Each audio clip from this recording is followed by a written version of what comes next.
পাপিষ্ট যারা, গুনাহগার যারা, জাহান্নামী যারা, মৃত্যুকালীন সময়ে তাদের অবস্থা কেমন হবে হাদিস শরীফের মধ্যে নবীজি সব বলে গিয়েছেন।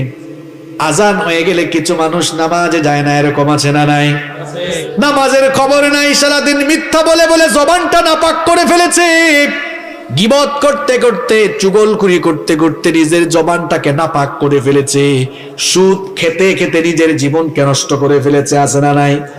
অনেক জায়গায় গেলে বলে হুজুর সুদের ওয়াজ করেন, আমি বলি সুদের আবার কি ওয়াজ? একটা হাদিসই তো হেদায়েতের জন্য যথেষ্ট। নবীজি বলেছেন সুদের 70টিরও বেশি গুনাহ আছে, তার মধ্যে সর্বনিম্ন গুনাহ হলো নিজের মায়ের সঙ্গে জিনা করা। এর ওয়াজ তার জন্য। এই রকম অন্যায় করতে করতে, পাপ করতে করতে নিজেদের জীবনটাকে যারা বরবাদ করে ফেলেছে, মৃত্যু তো সবার কাছেই আসবে, নাকি আসবে না? এই লোকগুলোর যখন মৃত্যুর সময় চলে আসবে, মালাকুল মউত জাহান্নাম থেকে একদল ফেরেশতা নিয়ে তার কাছে আগমন করবেন। তার কাছে আগমন করে মালাকুল মউত বলবেন, ইয়া আইয়াতুহান নাফসুল খাবিথা, হে অপবিত্র আত্মা, পাপিষ্ঠ আত্মা, উখরুজি ইলা সাখাতিন মিনাল্লাহি ওয়া গযব, আল্লাহর অসন্তুষ্টি আর আল্লাহর গজবের উদ্দেশ্যে বের হয়ে আসো। এই কথা বলার পর ফাতাফাররাকা ফি জাসাদি, ওই গুনাহগার পাপিষ্ঠ জাহান্নামে লোকটার শরীরটা চূর্ণ বিচূর্ণ হয়ে যেতে থাকবে। মালাকুল মউতকে যখন পাপিষ্ঠগুলো মালাকুল মউতের ভয়ঙ্কর চেহারা যখন দেখবে, চক্ষুগুলো মোটা হয়ে যাবে। দেখবেন মানুষ, কিছু মানুষ যখন মারা যায় চক্ষুগুলো কেমন মোটা করে ফেলে। মালাকুল মউত যখন ভয়ঙ্কর চেহারা নিয়ে তার সামনে আসবে, পুরো শরীরে কম্পন শুরু হয়ে যাবে, পুরো শরীরটা নড়ে চড়ে উঠবে, চূর্ণ বিচূর্ণ হয়ে যেতে থাকবে। মালাকুল মউত তার রূহটা কবজের জন্য যখন পায়ের কাছে গিয়ে চাপ মারবেন, লোকটার এমন যন্ত্রণা কষ্ট অনুভব হবে, সারা দুনিয়ার সমস্ত পাহাড় দিয়ে তাকে চাপলেও এত কষ্ট তার লাগবে না। মালাকুল মউত তাকে এমন ভাবে কষ্ট দেওয়া শুরু করবে, কষ্ট আর কষ্ট। সেদিন বুঝবে লোকটা কষ্ট কারে কয়, যন্ত্রণা কাকে বলে, যন্ত্রণা কত প্রকার কি কি, ওই দিন লোকটা হারে হারে টের পাবে। এমন ভাবে কষ্ট দেওয়া হবে, ওই যে আগের হাদিসগুলো বলে আসলাম, কোন জীবিত মানুষগুলোকে যদি ধরে চাকু দিয়ে কিংবা ছুরি দিয়ে চামড়াগুলো টেনে টেনে ছিলে ফেলা হয়, তার আর কি যন্ত্রণা লাগবে। এই লোকটা মৌতের সময় তার চাইতে বেশি কষ্ট পাবে। এই রকম কষ্ট দিয়ে দিয়ে মালাকুল মউত তার প্রাণ কবজ করা শুরু করবে। যখন পায়ের মধ্যে চাপ মারবে, রুহ গিয়ে চামড়ার নিচে লুকাবে। মালাকুল মউত যখন চামড়ার নিচে চাপ মারবে, মালাকুল মউত যখন চামড়ার নিচে চাপ মারবে, রুহ গিয়ে এবার লোমের নিচে লুকাবে। এই রকম কষ্ট দিয়ে দিয়ে দিয়ে দিয়ে লোকটার প্রাণ যখন একেবারে গলা পর্যন্ত চলে আসবে, লোকটা বুঝতে পারবে আমার দুনিয়া থেকে যাওয়ার সময় চলে এসেছে। নিজের হাত পাশে নিজেই ছেড়ে দিবে, মৃত্যুর জন্য প্রস্তুত হয়ে যাবে। এই লোকটা যখন, এই লোকটার রূহ যখন মালাকুল মউত কবজ করে ফেলবেন, ওই যে জাহান্নামের একদল বাহিনী নিয়ে এসেছিলেন, জাহান্নামের ফেরেশতাদের বাহিনী এবার ওই লোকটার রূহটাকে জাহান্নামের দুর্গন্ধযুক্ত কাপড়ের মধ্যে মুড়ায় ফেলবে। যখন তারা রওনা হবে, লোকটার আত্মা থেকে এমন নিকৃষ্ট দুর্গন্ধ বের হবে, এমন নিকৃষ্ট দুর্গন্ধ বের হবে। এই নিকৃষ্ট দুর্গন্ধযুক্ত আত্মা নিয়ে যখন তারা প্রথম আসমানে যাবে, প্রথম আসমানের দরজা খোলার জন্য অনুমতি চাওয়া হবে। ফেরেশতা বলবে, কোন অপবিত্র কোন পাপিষ্ঠ লোকটার আত্মা নিয়ে এসেছো? ফেরেশতারা পরিচয় করিয়ে দিবে, ওই তো ভাঙ্গা উপজেলার অমুক এলাকার অমুক লোকটার রূহ। ফেরেশতারা বলবে, এই দুর্গন্ধযুক্ত অপবিত্র জাহান্নামী পাপিষ্ঠ লোকটার জন্য, এই লোকটার জন্য আসমানের দরজা খোলা হবে না, তার রূহটাকে আইল্লিনে নেওয়ার সুযোগ দেওয়া হবে না। এই কথা বলে ফেরেশতা তার রূহটাকে এমন সজোরে ধাক্কা দিবে, এক ধাক্কার চোটে এই দুনিয়ার জমিনের 70,000 গজ মাটির নিচে সিজ্জিনের মধ্যে গিয়ে তার রূহটা পতিত হবে। মজা বুঝবা সেদিন। সিজ্জিন, যেখানে পাপিষ্ঠ জাহান্নামীদের আত্মাকে সংরক্ষণ করা হয়। আর যদি নেককার মানুষ হয়, 2 নাম্বার শুনেন, নেককার মানুষ যারা আযান হয়ে গেলে এই মসজিদে চলে যায়, হারাম খায় না, সুদ খায় না, ঘুষ খায় না, মানুষের উপর জুলুম করে না, মানুষের হক নষ্ট করে না, জবান দিয়ে মিথ্যা বলে না, মানুষের গীবত করে না, চুগলখুরি করে না, জবানটাকে পবিত্র রাখে, হেফাজত করে দিন মেনে চলে, আল্লাহকে ভয় করে জীবন যাপন পরিচালনা করে, মাত্র 20, 30, 50, 60, 70 বছরের হায়াত, এই হায়াতটাকে যারা আল্লাহর পথে কাটিয়ে দিয়েছে, ওই মানুষগুলোর মৃত্যুর সময় যখন চলে আসবে, মালাকুল মউত জান্নাতের একদল ফেরেশতা নিয়ে লোকটার কাছে এসে প্রথমে সালাম দিবে। জোরে কোন কি দিবে? বলেন তো, বেঈমান গুনাহগার পাপী তাকে কি সালাম দিয়েছে নাকি? কিন্তু যখন নেককার মানুষ তার কাছে আসবে তখন এসেই সালাম দিবে।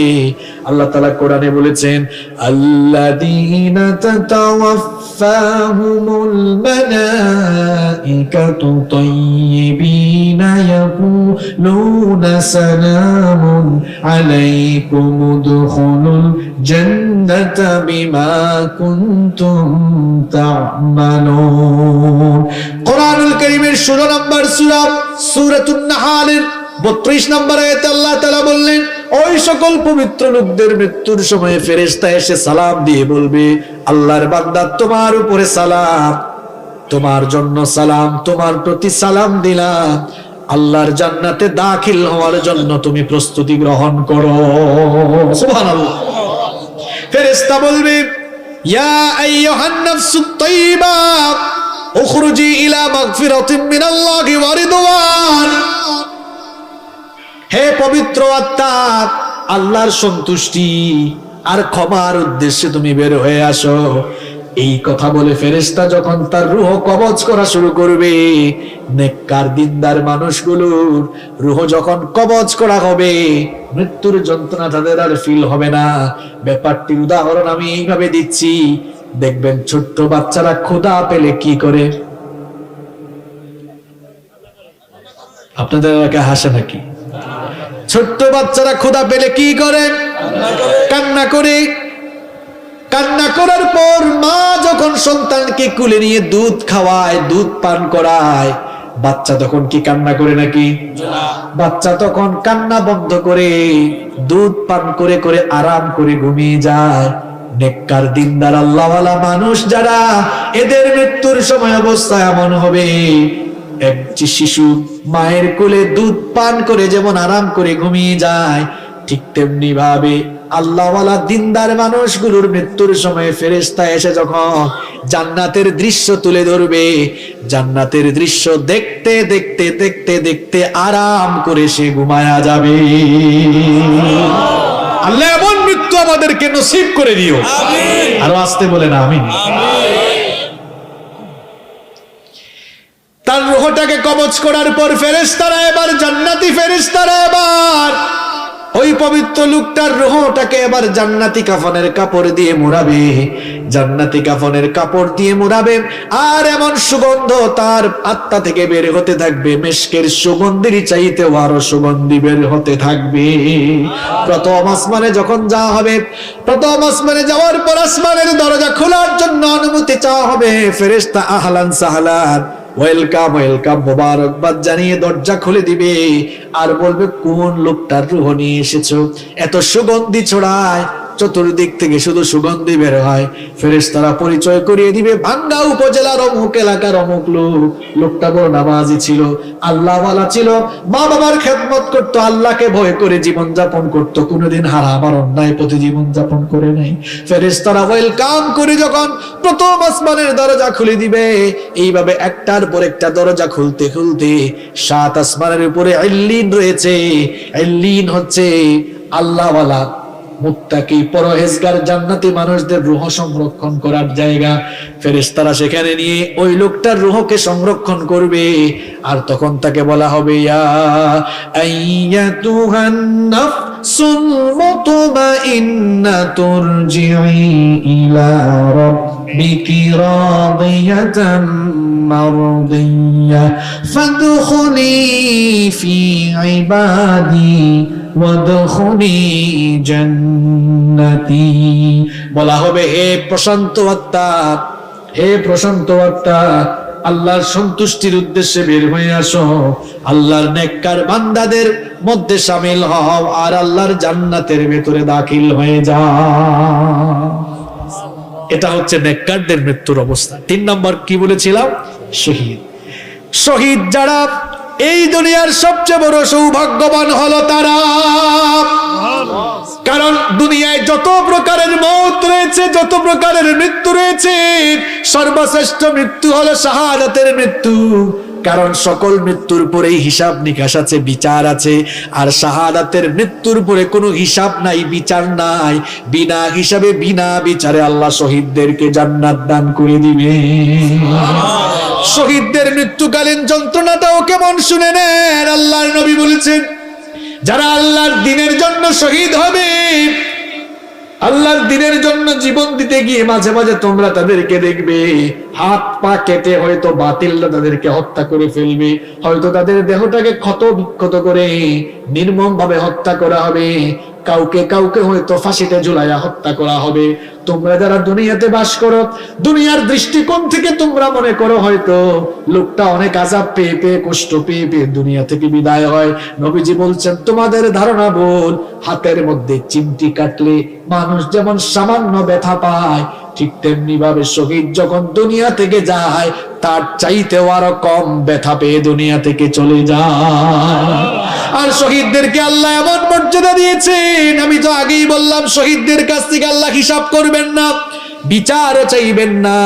বিনা হিসাবে বিনা বিচারে আল্লাহ তাদেরকে জান্নাত দিবেন। শহীদি মৃত্যুটা হচ্ছে একটা পুল বা সাঁকোর মতো। এখানে আসার সময় একটা সাঁকো দেখে আসলাম, পুল দেখে ব্রিজ বুঝেন তো আপনারা? ব্রিজের কাজ হলো এক পাশের রাস্তা এক সাইডের সাথে আরেক সাইডের জুড়া লাগানো। শহীদি মৃত্যুটা হলো একটা সাঁকো, এই পারে দুনিয়া আর সাঁকোটা হলো শহীদি মৃত্যু। এই শহীদি মৃত্যুর মাধ্যমে সাঁকোটা পাশ দিলেই, সাঁকোটা পাশ দেওয়া মাত্রই আল্লাহর জান্নাতের দরজা খুলে যায়। এই জন্য নবীজি নিজেই শহীদ হওয়ার জন্য ব্যাকুল ছিলেন। নবীজি বলেছেন, আমার মনটা চায় জিহাদ করে করে আমি শাহাদাতের পেয়ালা পান করি, আবার যদি আল্লাহ আমাকে জীবন দেন, আমার ইচ্ছা হয় আবার জিহাদ করি, আবার শহীদ হই। আমার ইচ্ছা হয় আবার যদি আল্লাহ জীবন দেন, আবার আমি জিহাদ করে শহীদ হয়ে জীবনটা আল্লাহর রাস্তায় বিলায়া দিই। সুবহানাল্লাহ পড়তে মন চায় না? আল্লাহর নবীর সাহাবী ওমর রাদিয়াল্লাহু আনহু কি কম মর্যাদার সাহাবী? হ্যাঁ, কি মনে করেন আপনি? নবীজি এই ওমর রাদিয়াল্লাহু আনহুর ব্যাপারে বলেছেন, আকাশের মধ্যে কত তারকা আছে বর্তমান বিজ্ঞান কি বলতে পেরেছে নাকি? আল্লাহর নবী বলেছেন, কিয়ামতের আগে কেউ যদি আকাশের তারকাগুলো গণনা করে শেষ করতেও পারে, তোমরা মনে রেখো আমার ওমর মুসলমান হওয়ার পরে কত যে নেক আমল করেছে, আমার ওমরের নেক আমলগুলো গুনে গুনে কেউ কোনোদিন শেষ করতে পারবে না। ওমর রাদিয়াল্লাহু আনহুর ব্যাপারে নবীজি কত বড় কথা বললেন শুনেন। নবীজি বললেন, লা নাবিয়্যা ওয়ালা রাসূলা মিন বাদি, আমার পরে কোনো নবী নাই, আমার পরে কোনো রাসূল নাই। লাউ কানা নাবিয়্যাম মিন বাদি লাকানা ওমর, আমার পরে কেউ যদি নবী হওয়ার যোগ্যতা রাখতো, আমার ওমর আমার পরে নবী হয়ে যেত। সেই ওমর রাদিয়াল্লাহু আনহু হাত তুললে কি দোয়া করতেন শুনেন। আমার আপনার খাসলত হলো আমরা হাত তুললেই দোয়া করি, আল্লাহ সম্পদ আরো বাড়ায় দাও, আরো কিছু হায়াত দাও, ছেলে মেয়েকে এইটা করো ওইটা করো, চাকরিতে বরকত দাও, ব্যবসায় বরকত দাও। আর ওমর রাদিয়াল্লাহু আনহুর মুনাজাতটা কেমন ছিল শুনেন। তিনি হাত তুললেই দোয়া করতেন, আল্লাহুম্মা রযুকনি শাহাদাতান ফি সাবিলিক ওয়াজআল মাউতি ফি বালাদি রাসূলিক। তিনি বলতেন, অগরাব আমাকে তুমি রাসূলের পবিত্র শহরে মৃত্যু নসিব করে দিও, আর মৃত্যুর সময় শাহাদাতের মৃত্যু নসিব করে দিও। দোয়া কবুল হয়েছে, রাসূলের শহরেই শাহাদাতের মৃত্যু তার হয়েছে। সুবহানাল্লাহ। আল্লাহর নবীর সাহাবীরা শহীদ হওয়ার জন্য এইরকম পাগল পারা ছিলেন। এই জন্য শাহাদাতের তামান্না আমাদের দিলের ভেতরেও থাকার দরকার আছে না নাই? শাহাদাতের তামান্না যদি আমাদের দিলে থাকে, লাভটা হবে কি শোনেন। শাহাদাতের আকাঙ্ক্ষা যদি থাকে, যদি আপনি শহীদ না হন, একটা বেনিফিট আছে না নাই? নবীজি বলেছেন, মান সাআলাল্লাহু শাহাদাতি বিসিদকিন বাল্লাগাহুল্লাহু মানাজিলাশ শুহাদা ওয়া ইম্মা তাআলা ফিরাশি। নবীজি বলেছেন, কারো দিলের মধ্যে, কারো অন্তরের মধ্যে যদি শাহাদাতের তামান্না থাকে, আর লোকটা যদি শহীদ না হয়ে বিছানায়ও মারা যায়, দিলের মধ্যে শাহাদাতের তামান্না থাকার কারণে আল্লাহ তাআলা তাকে শহীদী মৃত্যুর মর্যাদা দান করে দিবে। মরতেই হবে যখন, শহীদী মরণ দিও আমাকে, শাহাদাত জানি শুধুই জীবন, সে জীবন দিও আমাকে। মরতেই হবে যখন, শহীদী মরণ দিও আমাকে, আমাকে শহীদ করে সেই মিছিলে শামিল করে নিও, যেই মিছিলের নেতা আমির হামজা, খুবাইব খাব্বাব, আল্লাহর ছিল যারা অতি প্রিয়, শহীদ করে নিও। বলেন আমিন। যারা আল্লাহর রাস্তায় মারা যায়, আল্লাহ বলছেন তারা মরে না, তারা জীবিত। সুবহানাল্লাহ পড়েন। আল্লাহর পথে যারা জীবন দিল, তাদেরকে মৃত বলো না, কুরআনের পথে যারা শহীদ হলো, তাদেরকে মৃত বলো না।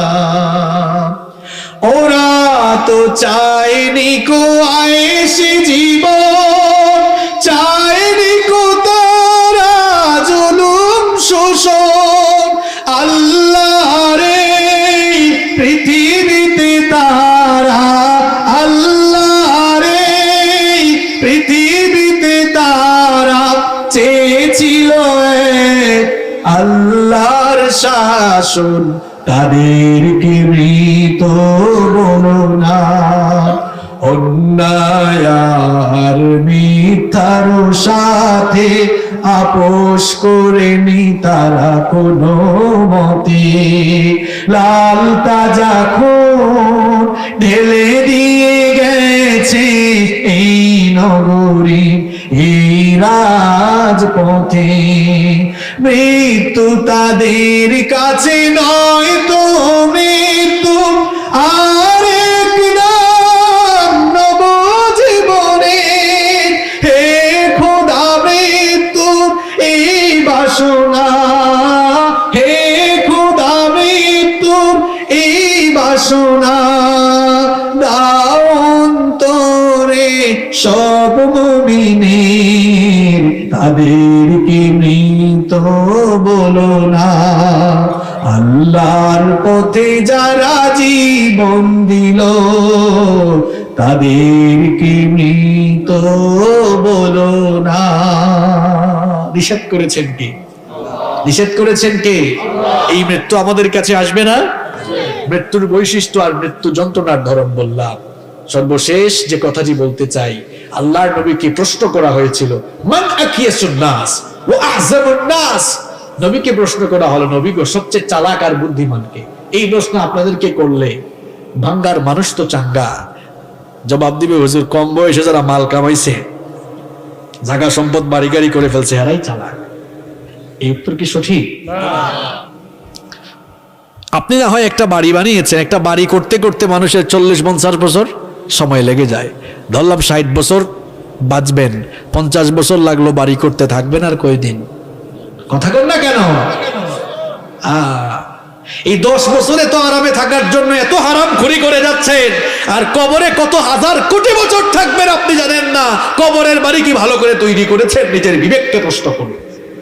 আমি এমন বহু মানুষ দেখেছি, বাড়ি বানাচ্ছে বাড়িটা শেষ, আর কয়েকদিন পর উঠে যাবে, ওই সময় মরে গেছে। আছে? আল্লাহ নবীকে জিজ্ঞেস করা হলো সবচেয়ে চালাক আর বুদ্ধিমান কে? নবীজি কি জবাব দিলেন দেখেন, আকসারুহুম যিকরাল লিল মাউত ওয়া আকসারুহুম ইস্তিদাদান লিল মাউত। নবীজি বললেন, মানুষের মধ্যে সবচেয়ে চালাক আর বুদ্ধিমান হলো সে ব্যক্তি যে বেশি বেশি মৃত্যুর কথা স্মরণ করে মৃত্যুর জন্য প্রস্তুতি গ্রহণ করে। সুবহানাল্লাহ। মৃত্যু পরবর্তী জীবনটাকে সুন্দর করার জন্য মৃত্যুর প্রস্তুতি গ্রহণ করে অন্যায় ছেড়ে দেন, অপকর্ম ছেড়ে দেন, আজান হলে নামাজে যান। আপনার তো দিনটা শুরু হয় শয়তানের গোলামি দিয়ে। নামাজ আদায় করলে খুশি হন কে? আল্লাহ। নামাজ চাললে খুশি হয় কে? কিরে ভাই, ফজরের নামাজ ছাইরা দিয়া আপনি কারে খুশি করে দিনটা শুরু করছেন? ফজরের নামাজে গেলে খুশি হন কে? আল্লাহ। গোলামি হয় কার? আল্লাহ। আর নামাজে না গেলে গোলামিটা হয় কার? তা আপনি কার গোলামি দিয়া দিন শুরু করেছে? আরা সুরাতে মাইন্ডসেট জাত হলেও আপনি হচ্ছেন আসলে শয়তানের খাস গোলাম। নিজেকে আল্লাহর গোলাম বানান, আল্লাহর গোলাম বানান নিজেকে। 5 ওয়াক্তের নামাজ ছেড়ে দিয়ে শয়তানের গোলামি করে আল্লাহর গোলাম পরিচয় দিতে আপনার কি একটু লজ্জা শরম লাগে না মিয়া? আগে নামাজ ঠিক করেন। সালাত ইজ দ্য কি অফ সাকসেস, সালাত ইজ দ্য কি অফ প্যারাডাইস। নামাজ সফলতার চাবি, নামাজ জান্নাতের চাবি। যুবকরা, আজান হলে নামাজে যাইও ভাই, নামাজে যাইও। তোমরা নামাজের সামনের কাতারে থাকবা। তোমাদের এই বয়সটা চরিত্র গঠনের বয়স। আল্লাহ নবী বলেছেন, হাসরের মাঠে যখন আরশের ছায়া ছাড়া কোনো ছায়া থাকবে না, 7 শ্রেণীর মানুষকে আরশের ছায়ায় জায়গা দেওয়া হবে।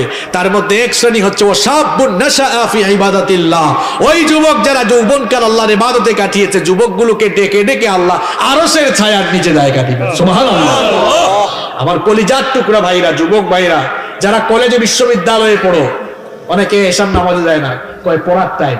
তুমি এশার নামাজ আজান হয়ে গেলে মানে তোমার স্টাডি অফ করে দাও, বন্ধ করে দাও, নামাজ জামাতের সঙ্গে এসে পড়তে বসো, দেখবা তোমার মেধা শক্তি আরো প্রখর হয়ে যাবে ইনশাআল্লাহ। নামাজে যাইও। আর আমার বাবাদেরকে বলবো, অনেক বাবারা আছে আজানের সময় বিড়ি টানে, বিড়িটা ফু দেয়, ফুটে দেখে এটা কত দূর উপরে উঠছে। আছে এরকম? বাবারে, আজান হইলে নামাজে যাইয়েন। এই যে বিড়ি টানতেছেন, বিড়ি টানার মধ্যে মরে গেলে কি হবে? হ্যাঁ, আপনি আপনার মৌতের খবর জানেন? শোনেন, গতকাল রাতে দুনিয়ায় বহু মানুষ জিন্দা ছিল, আজ রাত তাদের কবরে প্রথম রাত হয়েছে। আগামীকাল আপনার কবরে প্রথম রাত হতে পারে। এই চিন্তা কেন আপনার মাথায় আসে না? কালকে মিটিং এর ডেট দিয়ে রাখছেন, এই আজকে ওয়াজ শুনে যাওয়ার সময় আপনার মৃত্যু হইতে পারে। এরকম বহু জায়গায় হয় না? ওয়াজ শুনে যাওয়ার সময় বক্তা মরে গেছে, শ্রোতা মরে গেছে, থাকবেন না দুনিয়াতে আপনি। Keep in your mind, মনে রাখবেন মৃত্যু আপনার সামনে, সামনে না, মৃত্যু পেছনে, কবর সামনে। মৃত্যুটা পেছনে তারা করছে, যে কোনো সময় আপনাকে ধরে ফেলবে আর কবরে নিয়ে যাবে। আর কবর খুব সাংঘাতিক জায়গা, কবরে কোনো ক্লাস নাই। রব্বুল আলামিন কোরআনুল কারীমের 23 নম্বর সূরা সূরাতুল মুমিনুনের 12 নম্বর আয়াত থেকে এবার বলছেন, وَلَقَدْ خَلَقْنَا الْإِنسَانَ مِنْ سُلَالَةٍ مِنْ طِينٍ ثُمَّ جَعَلْنَاهُ نُطْفَةً فِي قَرَارٍ مَكِينٍ ثُمَّ خَلَقْنَا النُّطْفَةَ عَلَقَةً فَخَلَقْنَا الْعَلَقَةَ مُضْغَةً فَخَلَقْنَا المضغة عظاما فكسونا العظام لحما। আল্লাহ তাআলা বলছেন, অবশ্যই আমি মানুষকে মাটির নির্যাস থেকে সৃষ্টি করেছি। পুরুষের স্পাম আর মহিলাদের অভাব, এই দুটোকে মিলে একত্রিত করে 1 ফোঁটা নাপাক পানি তোমার মায়ের জরায়ুর ভেতরে একেবারে সুরক্ষিত জায়গায় আমি রেখে দিলাম। আল্লাহ তাআলা বলছেন, বান্দারে তুমি তো কিছুই ছিলে না, 1 ফোঁটা নাপাক পানি থেকে তোমার পয়দা হয়েছে। এই দুনিয়াতে আসার পরে আমাদের অনেকের ফোঁটা নিয়ে তো বেড়ে যায়, কত ভাবসাব, কত অহংকার নিয়ে আমরা অনেকে চলাফেরা করি। অথচ আল্লাহ তাআলা বলছেন, 1 ফোঁটা নাপাক পানি থেকে তোমার পয়দা হয়েছে। এমন নাপাক পানি থেকে তোমার পয়দা হয়েছে, যেই নাপাক পানি ফুটা বের হয়ে গেলে মানুষের উপর গোসল ফরজ হয়ে যায়। এমন 1 ফোঁটা নাপাক পানি থেকে বান্দা তোমার পয়দা হয়েছে। ওই নাপাক পানি ফোঁটাকে আমি তোমার মায়ের জরায়ুর ভেতরে সুরক্ষিত জায়গায় রেখে দিলাম। এরপরে এই নাপাক পানি ফুটাকে জমাট বাঁধা রক্তে পরিণত করলাম। অতঃপর সেই জমাট বাঁধা রক্তকে আমি গোশতপিণ্ড পরিণত করলাম। তারপরে সেই গোশতপিণ্ডকে বড় একটা হাড্ডিতে রূপান্তর করলাম, তখনও তোমার কান ছিল না, চক্ষু ছিল না, নাক ছিল না, ঠোঁট ছিল না, ফেস কাটিং ছিল না, কিছুই ছিল না, হাত ছিল না, পা ছিল না। আল্লাহ তাআলা বলছেন, এরপরে আমি হাড্ডির উপরে গোশতের পোশাক পরিয়ে দিয়ে তোমার হাত দিলাম, পা দিলাম, চোখ দিলাম, ঠোঁট দিলাম, নাক দিলাম, কান দিলাম, সুন্দর একটা ফেস কাটিং দিয়ে তোমার মায়ের গর্ভের ভেতরে আমি আল্লাহ তোমাকে বানালাম। এরপরে নির্দিষ্ট একটা সময় পর্যন্ত তোমার মায়ের গর্ভের ভেতরে আমি তোমাকে রেখে দিলাম। এরপরে ছোট্ট একটা বাচ্চার আকারে মায়ের পেটের ভেতর থেকে তোমাকে বের করে নিয়ে আসলাম। সুবহানাল্লাহ। এই পৃথিবীতে তুমি আসলে, আসার পরে এখানে তুমি চিরকাল থাকবে না। আল্লাহ তাআলা বলছেন, সুম্মা ইন্নাকুম বা'দা যালিকা লামাইয়িতুন, এরপরে তোমরা সবাই মৃত্যুর স্বাদ আস্বাদন করবে।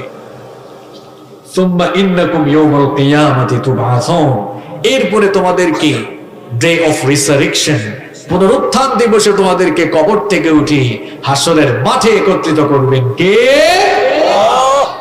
কিছুই ছিলাম না আমরা, আমাদেরকে সৃষ্টি করে পয়দা করে দুনিয়াতে পাঠিয়েছেন কে? যেখানে এসেছি সেখানে থাকবো না, যার কাছ থেকে এসেছি তার কাছেই চলে যাব। ইন্না লিল্লাহি ওয়া ইন্না ইলাইহি রাজিউন, নিশ্চয়ই আমরা আল্লাহ এবং আমরা আবার তার কাছেই ফিরে যাব। দ্যাট সাউন্ড অ্যাডজাস্টমেন্ট কিন্তু খুবই ভয়াবহ খারাপ। এটা এখন ঠিক করার না, আপনি ঠিক করবেন না, ঠিক করতে গেলে এখন অসুবিধা হবে। এটা তো আমি মাহফিলে আসার আগে বলে দেই, আমার মনে হয় এই কমিটিকেও সকাল। আর আপনারা যারা মাইকের ভাইরা আছেন, একটা প্রোগ্রামে এতগুলো মানুষ আসে, আমরাও আসি কষ্ট করে, সাউন্ড যদি অ্যাডজাস্টমেন্ট করতে না পারেন, প্রোগ্রামের সবকিছু তো আপনারা নষ্ট করে ফেলবেন। আপনার মাইক্রোফোন গুলো কি দিয়েছেন আমি জানি না, আপনি মাইক্রোফোন দিবেন আহুজা 3400 অথবা 3500 মডেল, তাই এটা এগিয়ে গিয়ে বলতেছি কথা, তাও তো যায় না।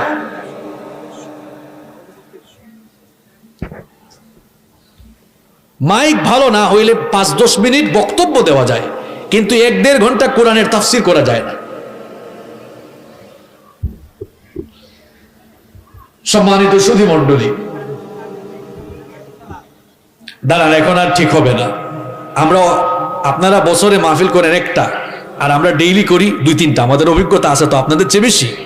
মাইক যদি আসরের সময়, মাগরিবের সময় ঠিক না করে, হুজুর উঠার পরে, বক্তা উঠার পরে মাইক ঠিক করতে যাবে, মাহফিলের অঘটন ঘটাইছেন। এটা ঠিক করার টাইম ছিল আসরের সময়, মাগরিবের সময়, এখন কেন ঠিক করবেন আপনি? আপনারা শুনে যেমন মজা পাচ্ছেন না, আমি কথা বলেও আরাম ফিল করছি না। সম্মানিত সুধী মণ্ডলী, তাহলে যেখানে আমরা আছি এখানে আমরা থাকবো না, সবাই আমরা চলে যাব। Every soul will take the test of death, প্রত্যেক প্রাণসত্তাকে মৃত্যুর স্বাদ আস্বাদন করতে হবে, কেউ আমরা থাকবো না। মৃত্যু এটি হচ্ছে মানুষের জীবনের সবচাইতে বস্তুনিষ্ঠ, অলঙ্ঘনীয় এবং অনিবার্য মহাসত্য। এই মৃত্যুর হাত থেকে আমরা কেউ রেহাই পাবো না, কেউ রেহাই পায়নি, কেউ ভবিষ্যতে পাবেও না। এই মৃত্যুর কিছু বৈশিষ্ট্য রয়েছে, দেয়ার আর সাম ক্যারেক্টারিস্টিক অফ ডেথ, মৃত্যুর কিছু বৈশিষ্ট্য রয়েছে। এই মৃত্যুর মোট 8টি বৈশিষ্ট্য রয়েছে। আমার কথা আপনারা বুঝে থাকলে জবাব দেন তো, মৃত্যুর মোট কয়টি বৈশিষ্ট্য রয়েছে? 8টি। চলেন আমরা জেনে নেই। ফার্স্ট অফ অল, প্রথমত হচ্ছে এটি এমন একটি বিষয়, মৃত্যু এটি এমন এক পেয়ালা, এই পেয়ালা থেকে সবাই পান করবে, মরণের স্বাদ সকলকেই ভোগ করতে হবে। প্রত্যেকটি প্রাণসত্তাকেই মরণের স্বাদ আস্বাদন করতে হবে। এই জন্য যাদের প্রাণ আছে, কেউ যেন মৃত্যু সম্পর্কে গাফেল হয়ে না যায়। রব্বুল আলামিন এই মৃত্যুর কথা একটি আয়াতে নয়, কোরআনুল কারীমের ভিন্ন ভিন্ন 4টি জায়গায় আল্লাহ একই কথা 4 বারে বলেছেন। কুল্লু নাফসিন যায়িকাতুল মাউত, 3 জায়গায়। ভিন্ন ভিন্ন তিনটি জায়গায় একই কথা আল্লাহ তিনবার বলেছেন। সূরা আলে ইমরান 185 নম্বর আয়াত, সূরাতুল আম্বিয়া 35 নম্বর আয়াত, সূরাতুল আনকাবুত 57 নম্বর আয়াত। সেম কথা আল্লাহ কয়বার বলেছেন? তিনবার।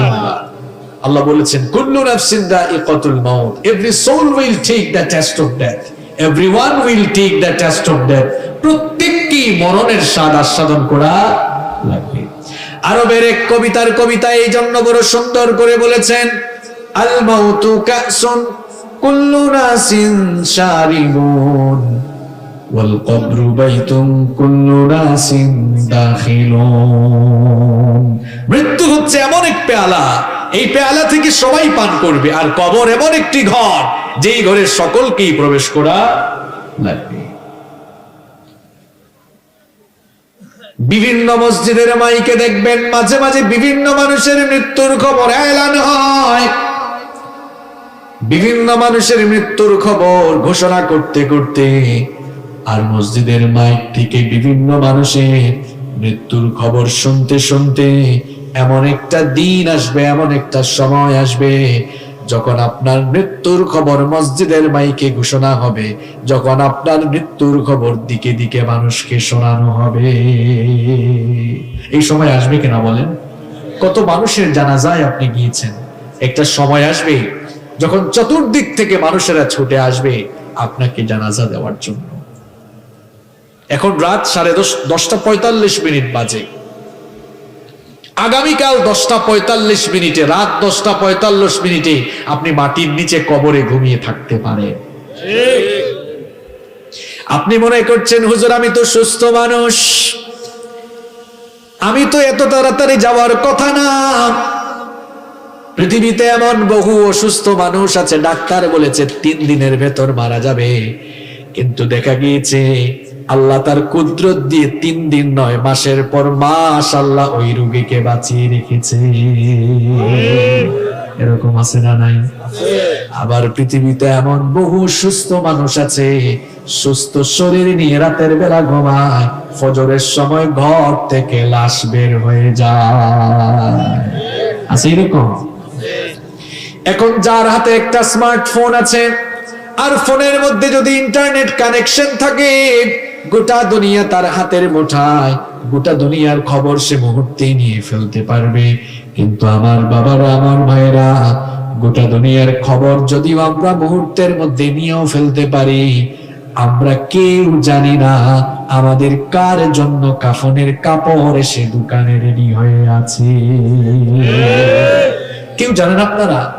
হয়তো অনেকে ভাবতে পারে যে না আমি তো সুস্থ সবল মানুষ, কত সুস্থ মানুষ হঠাৎ করে মারা যাচ্ছে, এরকম আছে না নাই?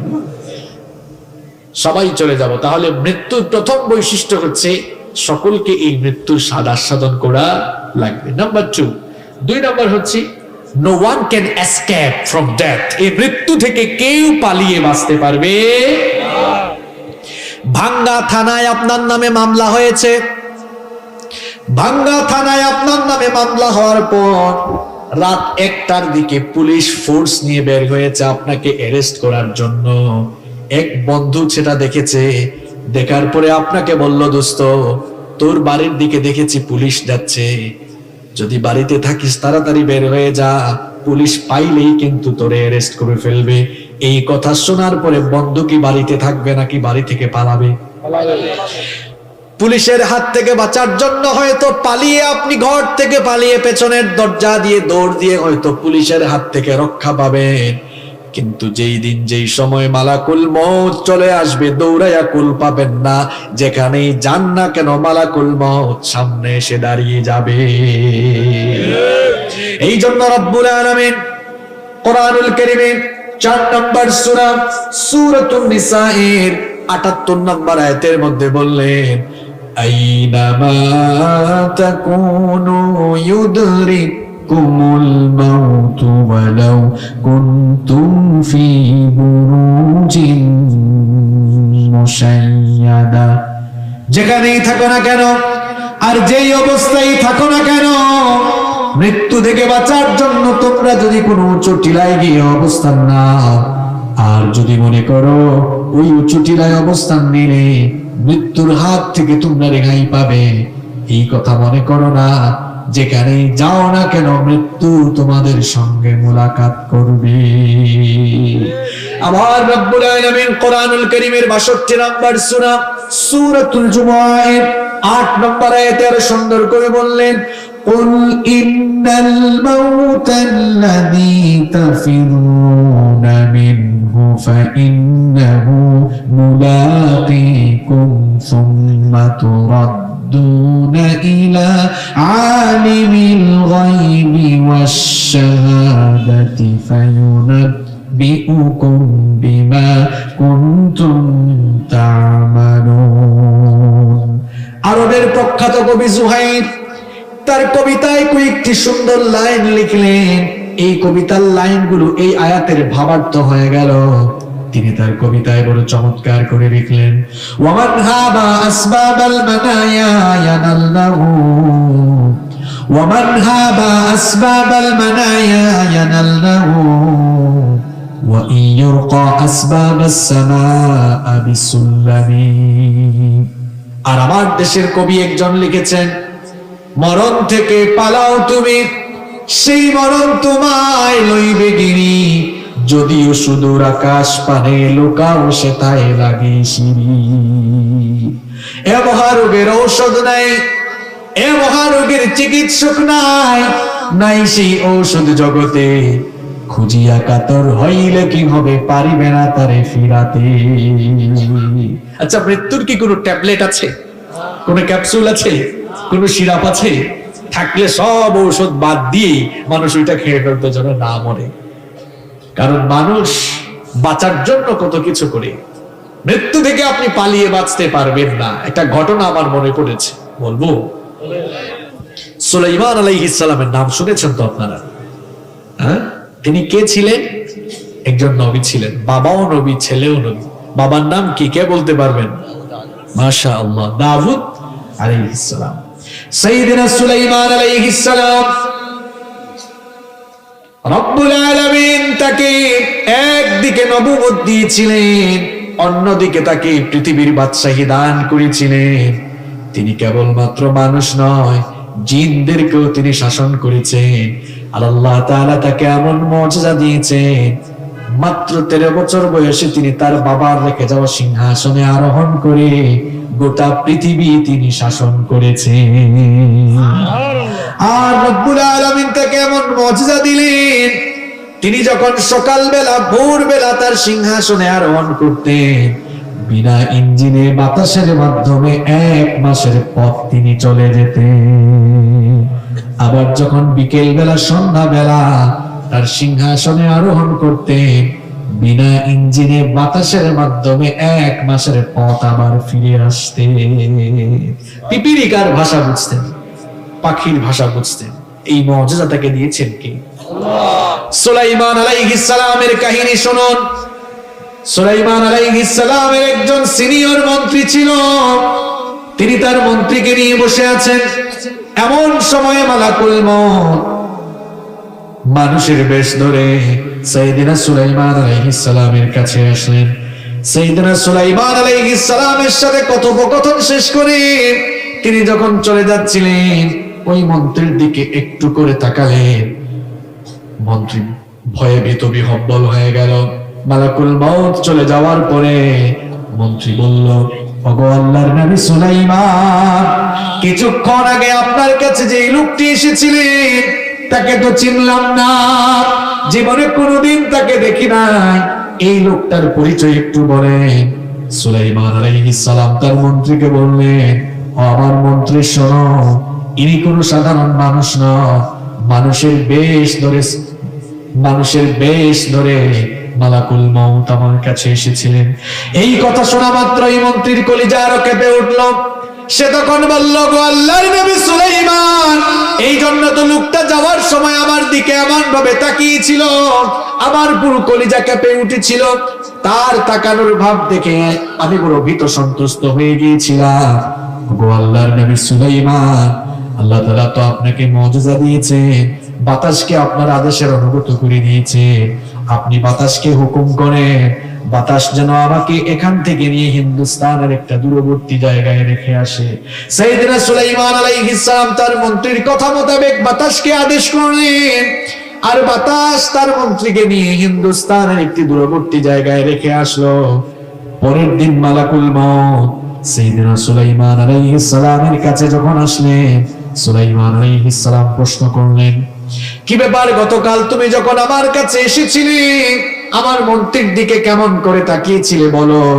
বেচারা আমার মন্ত্রী তো বড় ভয় পেয়ে গিয়েছিল, ভীত সন্ত্রস্ত হয়ে গিয়েছিল। মালাকুল মউত তখন বললেন, ওগো আল্লাহর নবী সুলাইমান, আমি আপনার সাথে সাক্ষাৎ করে কথাবার্তা শেষ করে যখন চলে যাচ্ছিলাম, লোকটার দিকে যখন তাকালাম রীতিমতো আমি অবাক হয়ে গেলাম।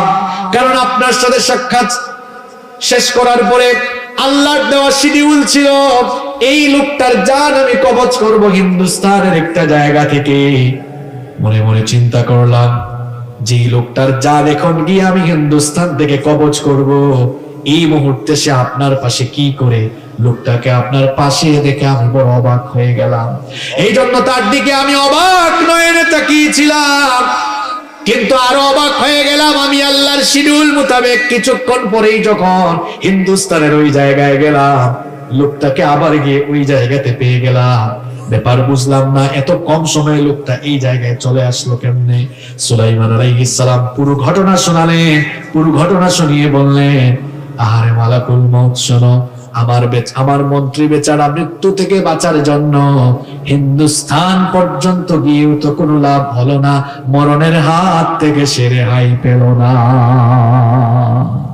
মরণের হাত থেকে রেহাই পেয়েছে। ঘটনা কি মন দিয়ে শুনছেন আপনারা? আমি কিন্তু কোরআন হাদিসের বাইরে কোনো কিচ্ছা বলবো না, মনোযোগ দিয়ে শুনবেন। নাকি ঘুম চলে আসছে আপনাদের?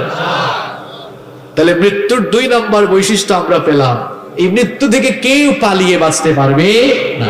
মৃত্যুর কয়টা বৈশিষ্ট্য বলবো বলছিলাম? কয়টা বলছি? কয়টা? 2টা। নাম্বার 3 নাম্বার হচ্ছে no one can live from death home. মৃত্যুর থাবা থেকে কেউ রেহাই পাবে না, এমনকি পয়গম্বরেরা পর্যন্ত মৃত্যুর থাবা থেকে রেহাই পান না। আল্লাহু আকবার।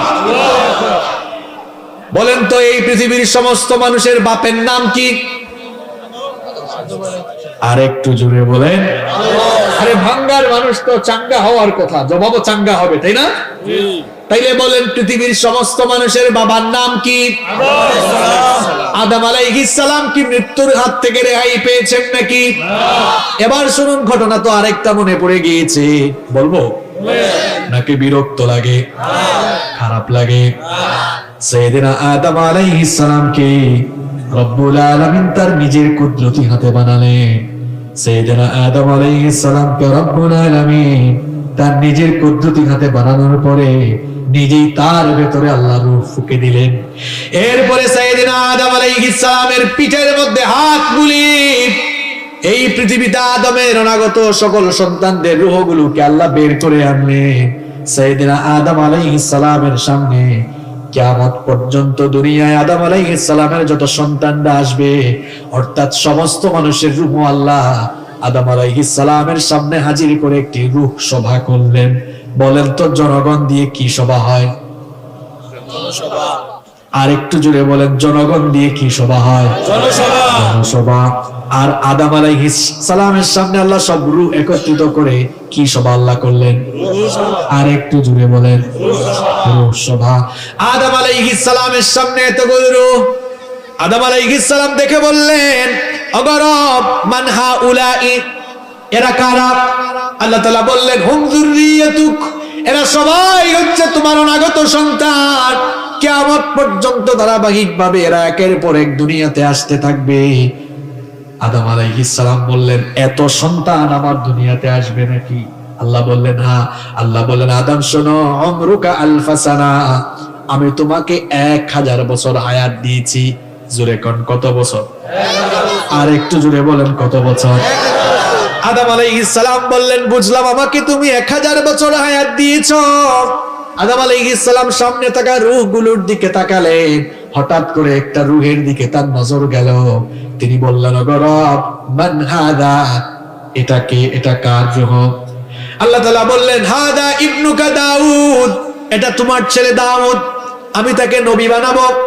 এই কথা শুনে আদম আলাইহিস সালাম খুশি হলেন, খুশি হয়ে বললেন, ওগো রব, আমার ছেলে দাউদকে তুমি কত বছর হায়াত দিয়েছো? আল্লাহ তাআলা বললেন 60 সানা, 60 বছর। জোরে কোন কত বছর? 60 আর আদম নবীর কত বছর? 1000 বছর। আদম আলাইহিস সালামের ছেলে দাউদ নবীর হায়াত কত বছর? 60 বছর। 60 বছর। এই কথা শুনে আদম আলাইহিস সালাম বললেন, ওগো আল্লাহ, তুমি আমাকে 1000 বছর হায়াত দিয়েছো, আর আমার এত সুন্দর ছেলে দাউদকে তুমি মাত্র 60 বছর হায়াত দিয়েছো। মাবুদ গো, আমার হায়াত থেকে 40 বছর মাইনাস করে আমার ছেলে দাউদকে আরো 40 বছর হায়াত আমার তরফ থেকে দিয়ে দাও। তাহলে দাউদ আলাইহিস সালামের বয়স ছিল 60, আদম আলাইহিস সালামের কাছ থেকে 40 এড হলে 60 আর 40 হয় কত? 100। এখন ছেলের জন্য বাপের দাবি কবুল করে ফেললেন কি আল্লাহ? আদম আলাইহিস সালামের 1000 বছর হায়াত থেকে 40 বছর কমে গেলে থাকে কত? 960। আপনি হিসাব নিকাশে দেখি আপনারা চাঙ্গা। 960। আদম আলাইহিস সালাম দুনিয়াতে চলে আসলেন 960 বছর পরে। মালাকুল মউত আদম আলাইহিস সালামের কাছে আসলেন। আদম আলাইহিস সালাম আদম আলাইহিস সালাম মালাকুল মউতকে বললেন, কি ব্যাপার, এখন তুমি এসেছো কেন? এখনো তো টাইম হয় নাই, আমাকে তো আল্লাহ 1000 বছর হায়াত দিয়েছেন।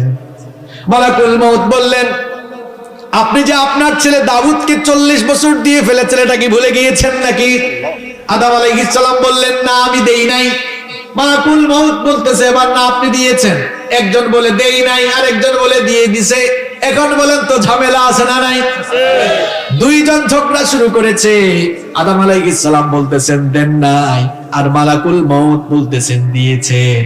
দুইজন যখন বাক বিতণ্ডায় জড়িয়ে গেলেন, মালাকুল মউত আল্লাহ তাআলাকে বললেন, ওগো রব, আপনার বান্দা আদম তো ভুলে গিয়েছে। ভুলে যাওয়া এটা আদমের স্বভাব, এই জন্য আমরা তো আদমের সন্তান, আমরাও ভুলে যাই। নাসিয়া আদম ফানাসিয়া বানু, আদম ভুলে গিয়েছিলেন, এই জন্য আদমের সন্তান হিসাবে আমরাও ভুলে যাই।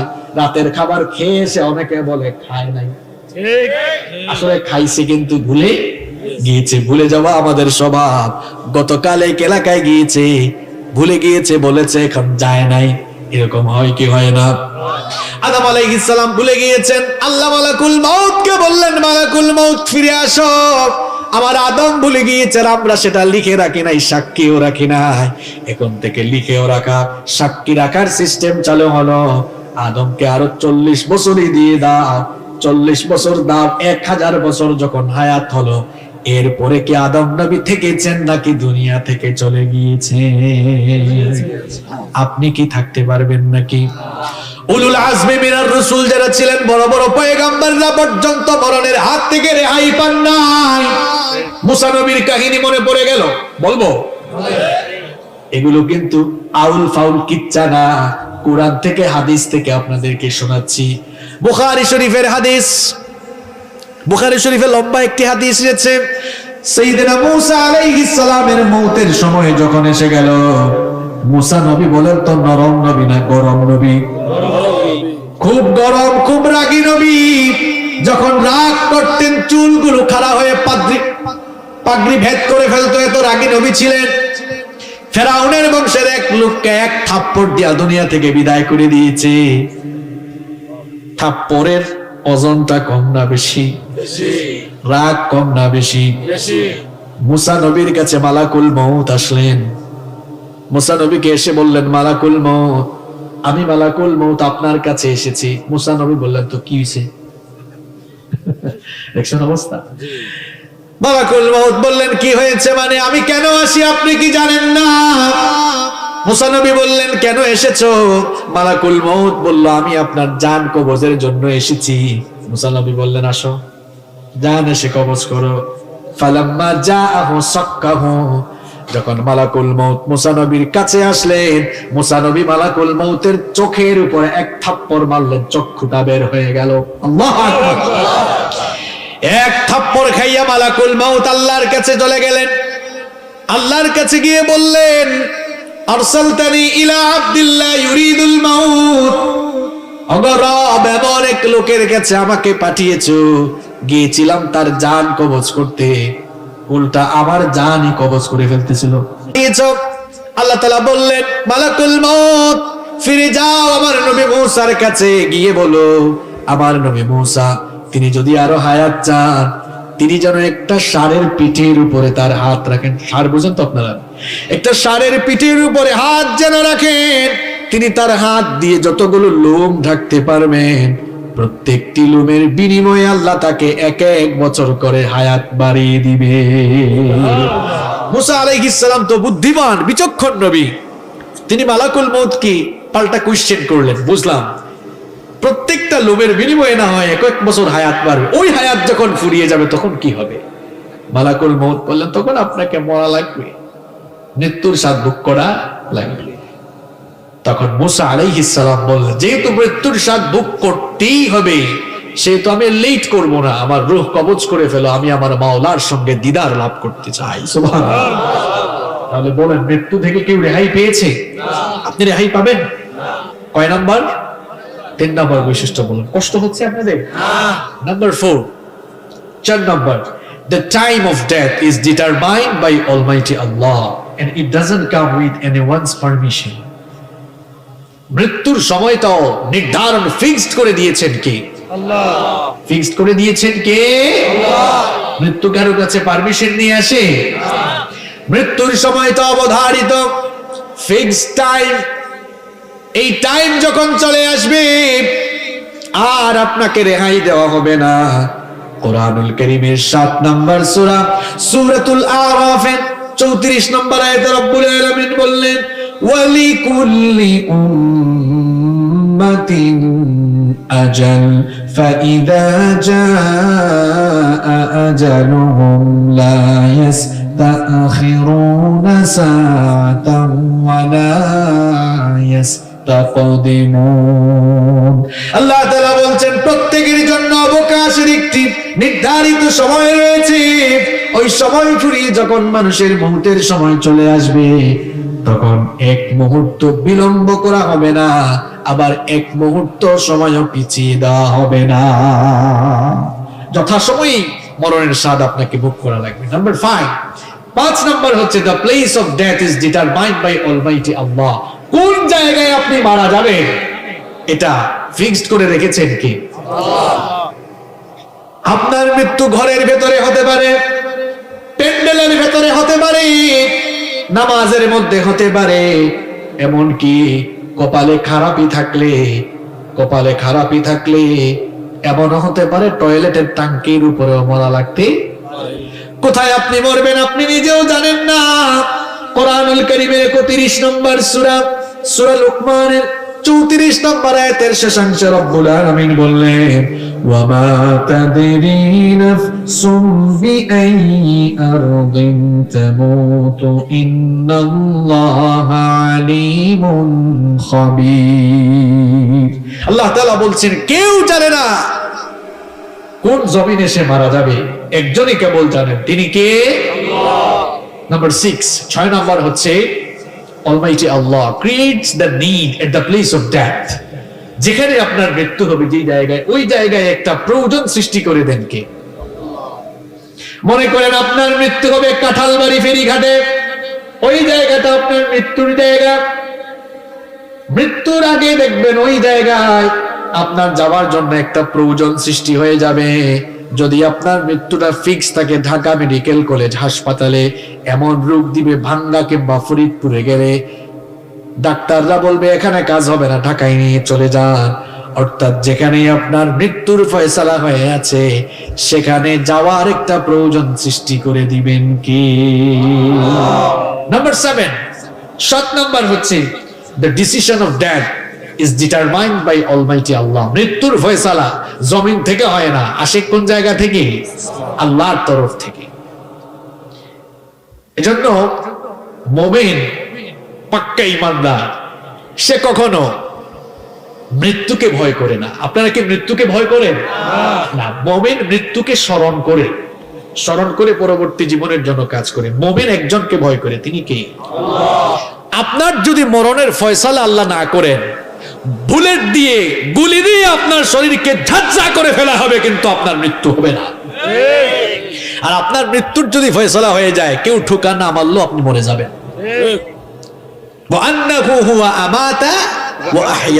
তিনি জন্মদানকারী, তিনি হচ্ছে মৃত্যুদানকারী।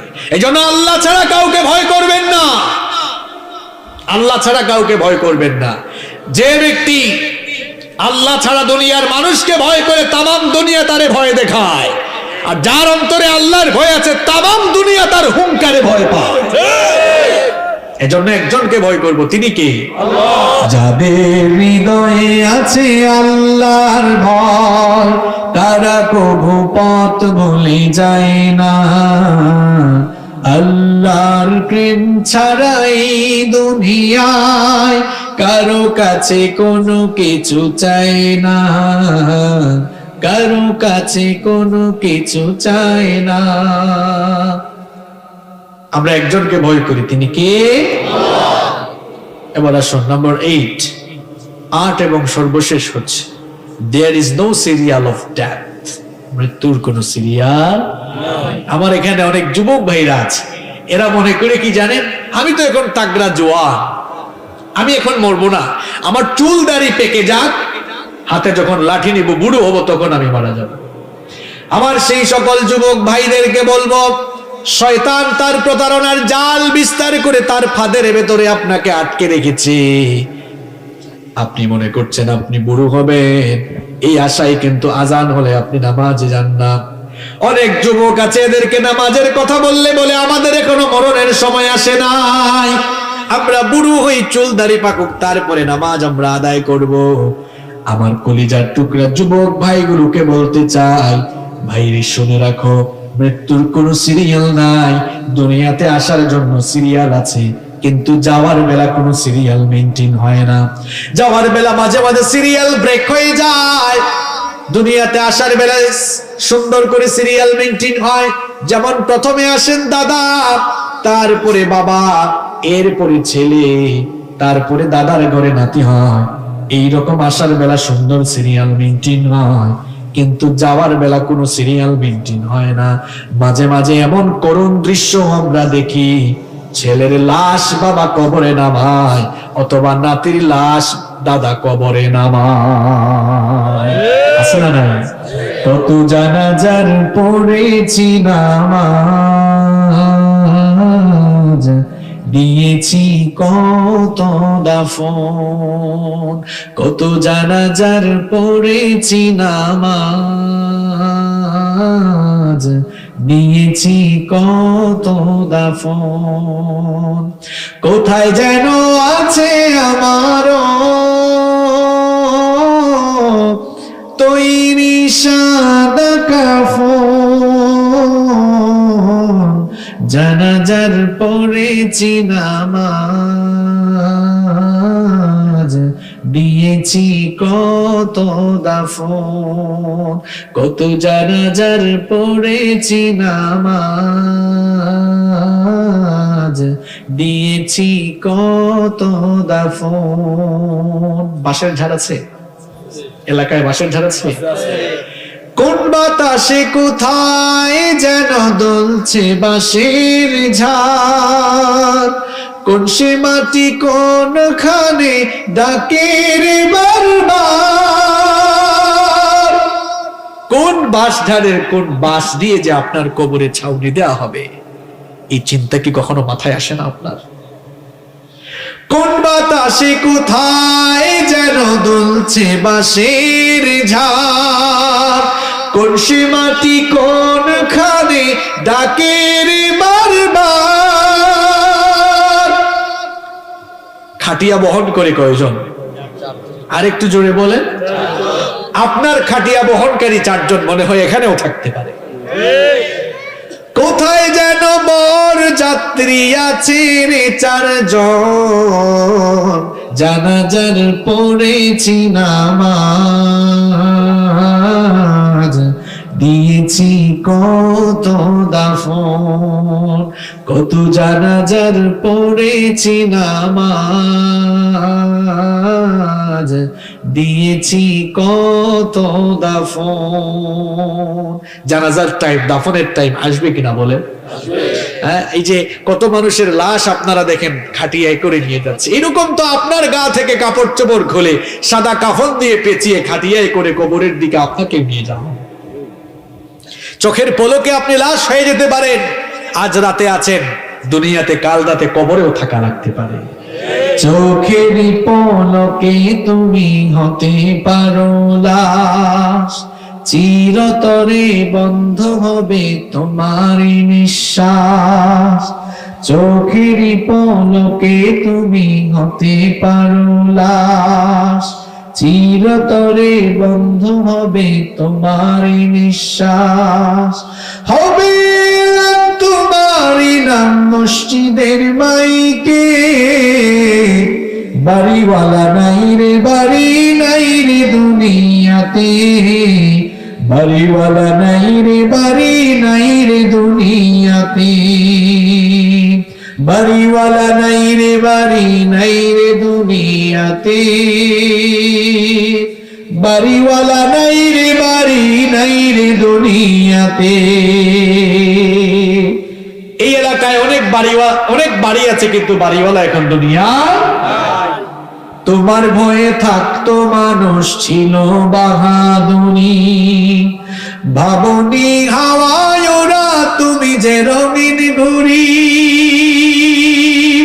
তোমার ভয়ে থাকতো মানুষ ছিল বাহাদুরি, ভাবনি হাওয়ায় ওরা তুমি যে রঙিন ঘুরি। সুতুই টান দিলে মালিক পারবে না থাকিতে, বাড়িওয়ালা নাই রে, বাড়ি নাই রে দুনিয়াতে, বাড়িওয়ালা নাই রে, বাড়ি নাই রে দুনিয়াতে, বাড়িওয়ালা নাই রে, বাড়ি নাই রে দুনিয়াতে, বাড়িওয়ালা নাই রে, বাড়ি নাই রে দুনিয়াতে। বাড়ি থাকবে, বাড়িওয়ালা থাকবে না, গাড়িও থাকবে, গাড়িওয়ালা থাকবে না। মরণের সিরিয়াল নাই, যে কোনো সময় যে কেউ দুনিয়া থেকে চলে যেতে পারে। মৃত্যুর খবর একজন ছাড়া কেউ জানে না, তিনি কে? মৃত্যুর কয়টা বৈশিষ্ট্য বলছি, এটা সবার কাছে আসবে নাকি আসবে না? কাদের কাছে মৃত্যু আসবে না হাত তুলেন তো দেখি। কিন্তু আমরা এমন ভাবসাব নিয়ে চলাফেরা করি, এত হারাম আর অন্যায়ের সঙ্গে আমরা নিজেদেরকে জড়িয়ে ফেলেছি, আমরা যে মরবো সেটা আমরা ভুলে গিয়েছি। আমরা অনেক সময় ক্ষমতা পেয়ে এত বাহাদুরি করি, ইসলামের বিরুদ্ধে, আলেম ওলামার বিরুদ্ধে কথা বলে ফেলি, নিজেরা যে মরবো সেটা আমরা চিন্তা ভাবনা করি না। ভাই, মৃত্যু আসবে, এই মৃত্যু আপনার কাছে আসবে, আমার কাছে আসবে। মৃত্যু কিন্তু সাধারণ বিষয় নয়, মৃত্যুর মধ্যে ভয়াবহ মারাত্মক যন্ত্রণা রয়েছে। কষ্ট হচ্ছে আপনাদের? কয়খান থেকে উঠে আমি শেষ করে ফেলি, 10-15 মিনিট থাকা যাবে তো ইনশাল্লাহ? থাকতে পারবেন না? জাগা মতে আসছে এখন। মৃত্যুর কথা যে বলতেছি, বিষয়টা কি এত সোজা? এবার শুনেন মৃত্যু বিষয়টা কেমন, কোরআন হাদিস থেকে আপনাদেরকে শোনাই। মৃত্যু বড় মারাত্মক বিষয়ের মধ্যে ভয়াবহ যন্ত্রণা রয়েছে। এই যে আমাদের দেহের ভেতরে প্রাণ আছে, প্রাণটা যাওয়ার সময় কারো কারো প্রাণ যাবে এমন যন্ত্রণার সঙ্গে, এত যন্ত্রণা, এত কষ্ট অনুভব করবে, যেই যন্ত্রণা, যেই কষ্ট সে জীবনে কখনো অনুভব করে নাই। মৃত্যু যন্ত্রণা কত ভয়ঙ্কর, নবী করিম সাল্লাল্লাহু আলাইহি ওয়াসাল্লামের কয়েকজন সাহাবীদের কাছ থেকে সেটা শুনে নিন। নবী করিম সাল্লাল্লাহু আলাইহি ওয়াসাল্লামের প্রিয় একজন সাহাবী শাদ্দাদ বিন আউস রাদিয়াল্লাহু আনহু বলেছেন, মৃত্যুর যন্ত্রণা হলো এত ভয়ঙ্কর, মৃত্যুর যন্ত্রণা হলো এমন সাংঘাতিক, কোন জীবিত মানুষকে, খুব মন দিয়ে কথাগুলো শুনুন, জীবন্ত কোনো মানুষকে ধরে যদি, জীবিত কোনো মানুষকে ধরে যদি ছুরি কিংবা কাঁচি দিয়ে তার চামড়াগুলো টেনে টেনে ছিলে ফেলা হয়, কিংবা কোনো জীবন্ত মানুষকে যদি উত্তপ্ত গরম পানির পাতিলের তলায় নিক্ষিপ্ত করা হয়, সে আর কি এমন যন্ত্রণা অনুভব করবে? মৃত্যুর সময় মানুষ তার চাইতেও আরো কঠিন যন্ত্রণা অনুভব করবে। মৃত্যু যন্ত্রণা কত ভয়ঙ্কর শুনুন ভাই, বড় ভয়ঙ্কর যন্ত্রণা। আনাস বিন মালিক রাদিয়াল্লাহু আনহু বলেছেন, জীবিত কোনো মানুষকে ধরে যদি তরবারি দিয়ে কেটে কেটে কেটে কেটে যদি 1000 টুকরা করা হয়, জোরে বলেন কত টুকরা? কোন জীবিত মানুষকে ধরে যদি তরবারি দিয়ে কেটে কেটে 1000 টুকরা করে ফেলা হয়, সে যতটা না যন্ত্রণা কষ্ট অনুভব করবে, একজন মানুষের দেহ থেকে যখন প্রাণ বের হয়ে যাবে, সে তার চাইতেও আরো মারাত্মক কষ্ট অনুভব করবে। যেই মৃত্যুর কথা ভুলে গিয়ে আপনি মিথ্যা বলেন, গীবত করেন, চুরি করেন, ডাকাতি করেন, ক্ষমতার বাহাদুরি করে করে মানুষের উপর জুলুম চালান, মানুষের হক নষ্ট করেন, মানুষের উপরে নিপীড়নের স্টিম রোলার চালান, এই মৃত্যু কিন্তু আপনার সামনেও একদিন আসবে। আর এই মৃত্যুর যন্ত্রণা কত ভয়ঙ্কর, এবার ভালো করে শুনুন। আল্লাহর নবীর সাহাবী আমর ইবনুল আস রাদিয়াল্লাহু আনহুর মৃত্যু সজ্জায় তার ছেলে তাকে জিজ্ঞেস করলেন, বাবা গো, এই সময়ে আপনার কেমন লাগছে আমাকে একটু বলেন। আমর ইবনুল আস রাদিয়াল্লাহু আনহু বলছেন, বাবারে, আমার কাছে মনে হচ্ছে দুনিয়া থেকে যাওয়ার সময় আমার চলে এসেছে। এত কষ্ট আমি অনুভব করছি, আমার কাছে মনে হচ্ছে আমার 2 কাঁধের উপরে পাহাড় দিয়ে আমাকে চেপে ধরে রাখা হয়েছে। আমার কাছে মনে হচ্ছে আমার পেটের ভেতরে কাঁটা জমে আছে, আর একজন শক্তিশালী মানুষ তার হাত আমার গলার ভেতর দিয়ে ঢুকিয়ে পেট পর্যন্ত তার হাতটা ঢুকায়া সেই কাঁটাগুলোকে টেনে টেনে টেনে টেনে বের করছে। আমার কাছে মনে হচ্ছে সুই দিয়ে ছিদ্র করে করে আমার জানটা বের করা হচ্ছে। আমার কাছে মনে হচ্ছে আসমান জমিন আল্লাহ এক করে ফেলেছে, আসমান জমিনকে এক করে মাঝখানে আমাকে পিষে ফেলা হচ্ছে। এমন যন্ত্রণা, এমন কষ্ট আমার অনুভব হচ্ছে। আমার বাবারা, আমার ভাইরা, এবার শুনেন, নবী করিম সাল্লাল্লাহু আলাইহি ওয়াসাল্লামের ওফাতকালীন সময়ে তার কেমন অবস্থা হয়েছিল শুনেন। নবী করিম সাল্লাল্লাহু আলাইহি ওয়াসাল্লাম দুনিয়া থেকে যাওয়ার কিছুদিন আগে চরম ভাবে অসুস্থ হয়ে গেলেন, দাঁড়াতে পারেন না, হাঁটতে পারেন না। 2 জন সাহাবীর কাঁধের উপরে ভর করে মসজিদে নববীতে গিয়েছেন, জুমার দিনে গিয়ে খুতবা দিয়েছেন। খুতবা দিতে গিয়ে তিনি বললেন, আমার সাহাবীরা শোনো, আল্লাহ রাব্বুল আলামিন এই পৃথিবীতে তার এক বান্দাকে দুনিয়ার সমস্ত সম্পদ দিতে চেয়েছিলেন, আর সেই বান্দা দুনিয়ার সমস্ত সম্পদকে ত্যাগ করে তার মাবুদের সঙ্গে দিদার লাভকে তিনি বেশি পছন্দ করেছেন। নবীজি খুতবায় যখন এই কথা বললেন, কেউ কিছু বুঝতে না পারলেও বয়োবৃদ্ধ জ্ঞান বৃদ্ধ সাহাবী নবীজির প্রিয় বন্ধু আবু বকর রাদিয়াল্লাহু আনহু এই কথা শুনে হাউমাউ করে কান্না শুরু করে দিলেন। অন্য সাহাবীরা বললেন, কি ব্যাপার নবীজির এই বক্তব্য শুনে আপনি তো হাউমাউ করে কাঁদছেন কেন? ব্যাপারটা তো আমরা বুঝলাম না। আসলে কেউ কিছু বুঝতে না পারলেও নবীজির প্রিয় সাহাবী আবু বকর রাদিয়াল্লাহু আনহু ঠিকই বুঝতে পেরেছিলেন, এই পৃথিবীর সমস্ত সম্পদ তো আল্লাহ নবীজিকেই দিতে চেয়েছিলেন, আর নবীজি সকল সম্পদ ত্যাগ করে তার মাবুদের সঙ্গে দিদার লাভকে পছন্দ করেছে। এই কথার অর্থ হলো খুব শীঘ্রই নবীজি আমাদেরকে ছেড়ে চলে যাবে, আর আমরা নবী থেকে এতিম হয়ে যাব। এটা বুঝতে পেরে সাইয়েদনা আবু বকর রাদিয়াল্লাহু আনহু হাউমাউ করে কান্না শুরু করেছে।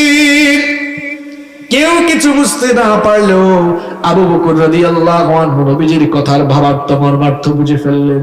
নবীজি নামাজ শেষ করে যখন ঘরের মধ্যে গেলেন, সেই দিন মাগরিবের নামাজে নবীজি ইমামতি করেছিলেন।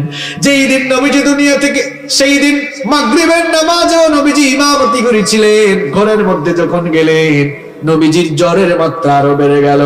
কখনো হুশ থাকে, কখনো বেহুশ হয়ে যান। এইরকম অবস্থার মধ্যে এশার আজান হয়ে গেল। এশার আজান যখন হয়ে গেল, সাহাবায়ে কিরাম মসজিদে সমবেত হয়ে নবীজির জন্যই অপেক্ষা করছেন। নবীজি আসবেন, নবীজির ইমামতিতে সাহাবীরা নামাজ আদায় করবেন। কিন্তু নবীজির অবস্থা এমন হয়ে গেল, হুশ আসলে আবার সাথে সাথে তার হুশ চলে যায়, এইরকম অবস্থা হয়ে গেল। নবীজির একবার হুশ আসলো, আম্মা জান আয়েশা রাদিয়াল্লাহু আনহাকে বললেন, ওগো আয়েশা, এখন কোন সময়?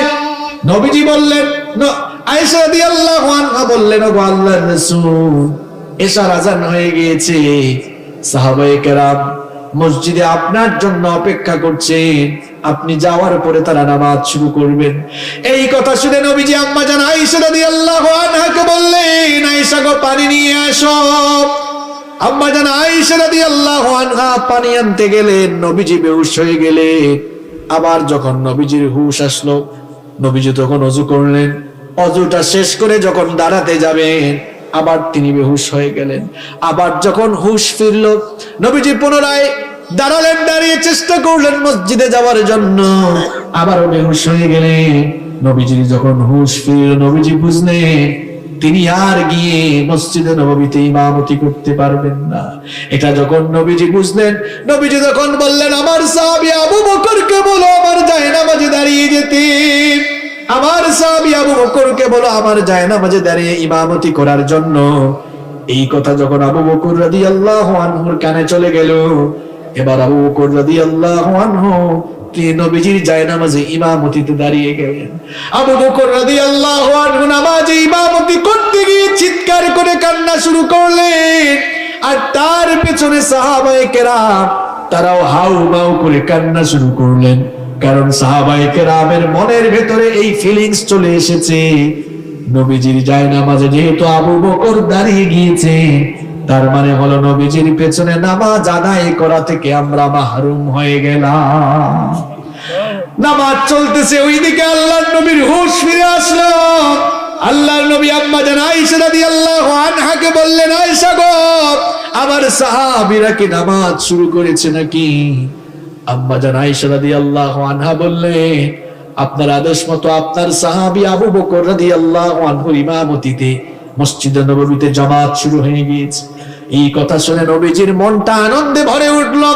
নবীজি তখন বললেন, আয়েশা গো, মসজিদে নববীর দিকের জানালাটা খুলে দাও, নামাজের দৃশ্যটা আমি নিজের চোখে মন ভরে দেখতে চাই। মসজিদে নববীর দিকের জানালাটা খুলে দেওয়া হলো। নবীজি নামাজের দৃশ্য যখন দেখলেন, সঙ্গে সঙ্গে নবীজির চক্ষু থেকে পানি বের হয়ে গেল। আম্মা জান আয়েশা রাদিয়াল্লাহু আনহা বললেন, ওগো আল্লাহর নবী, নামাজের এই দৃশ্য দেখে আপনার চোখের কোণে পানি চলে আসলো কেন? নবীজি বললেন, আয়েশা গো, শোনো, এটা কোনো দুঃখের পানি নয়, এটা হলো আনন্দের পানি। এই যে আমি দুনিয়া থেকে যাওয়ার আগে নিজের চোখে দেখলাম, আমার অনুপস্থিতিতে আমার সাহাবীরা কি সুন্দর করে দাঁড়িয়ে জামাতে নামাজ আদায় করছে। এই নামাজের পরিবেশ কিন্তু একদিনে তৈরি হয় না। আমি নবী 40 বছর বয়সে যখন দিনের তাবলীগ শুরু করলাম, দাওয়াত শুরু করার পরে বহু বাধা বিপত্তি, জুলুম নির্যাতন আসলো।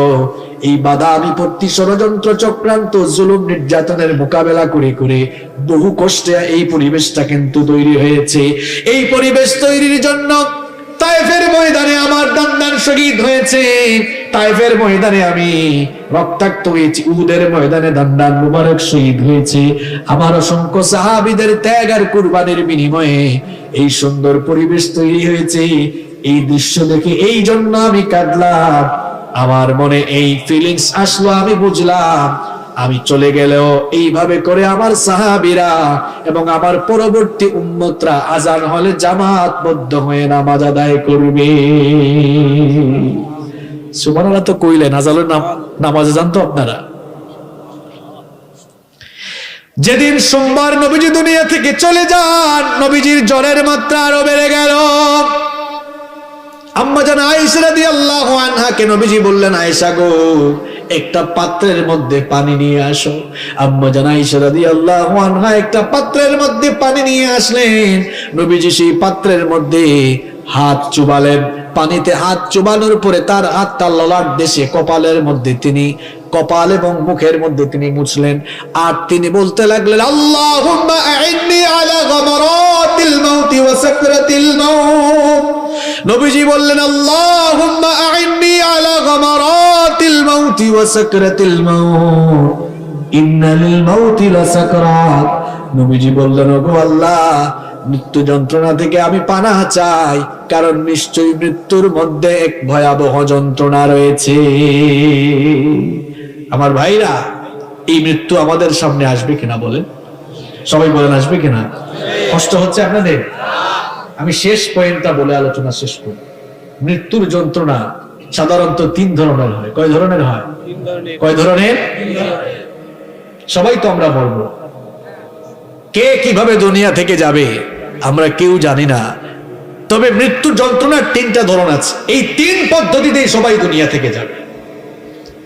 3 পদ্ধতিতে সবাই দুনিয়া থেকে যাবে। 1 নাম্বার,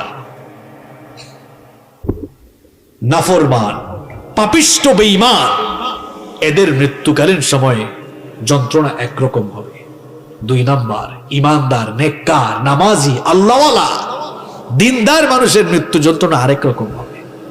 3 নাম্বার, শহীদ যারা, তাদের মৃত্যু যন্ত্রণা আরেক রকম। কয় রকম বললাম?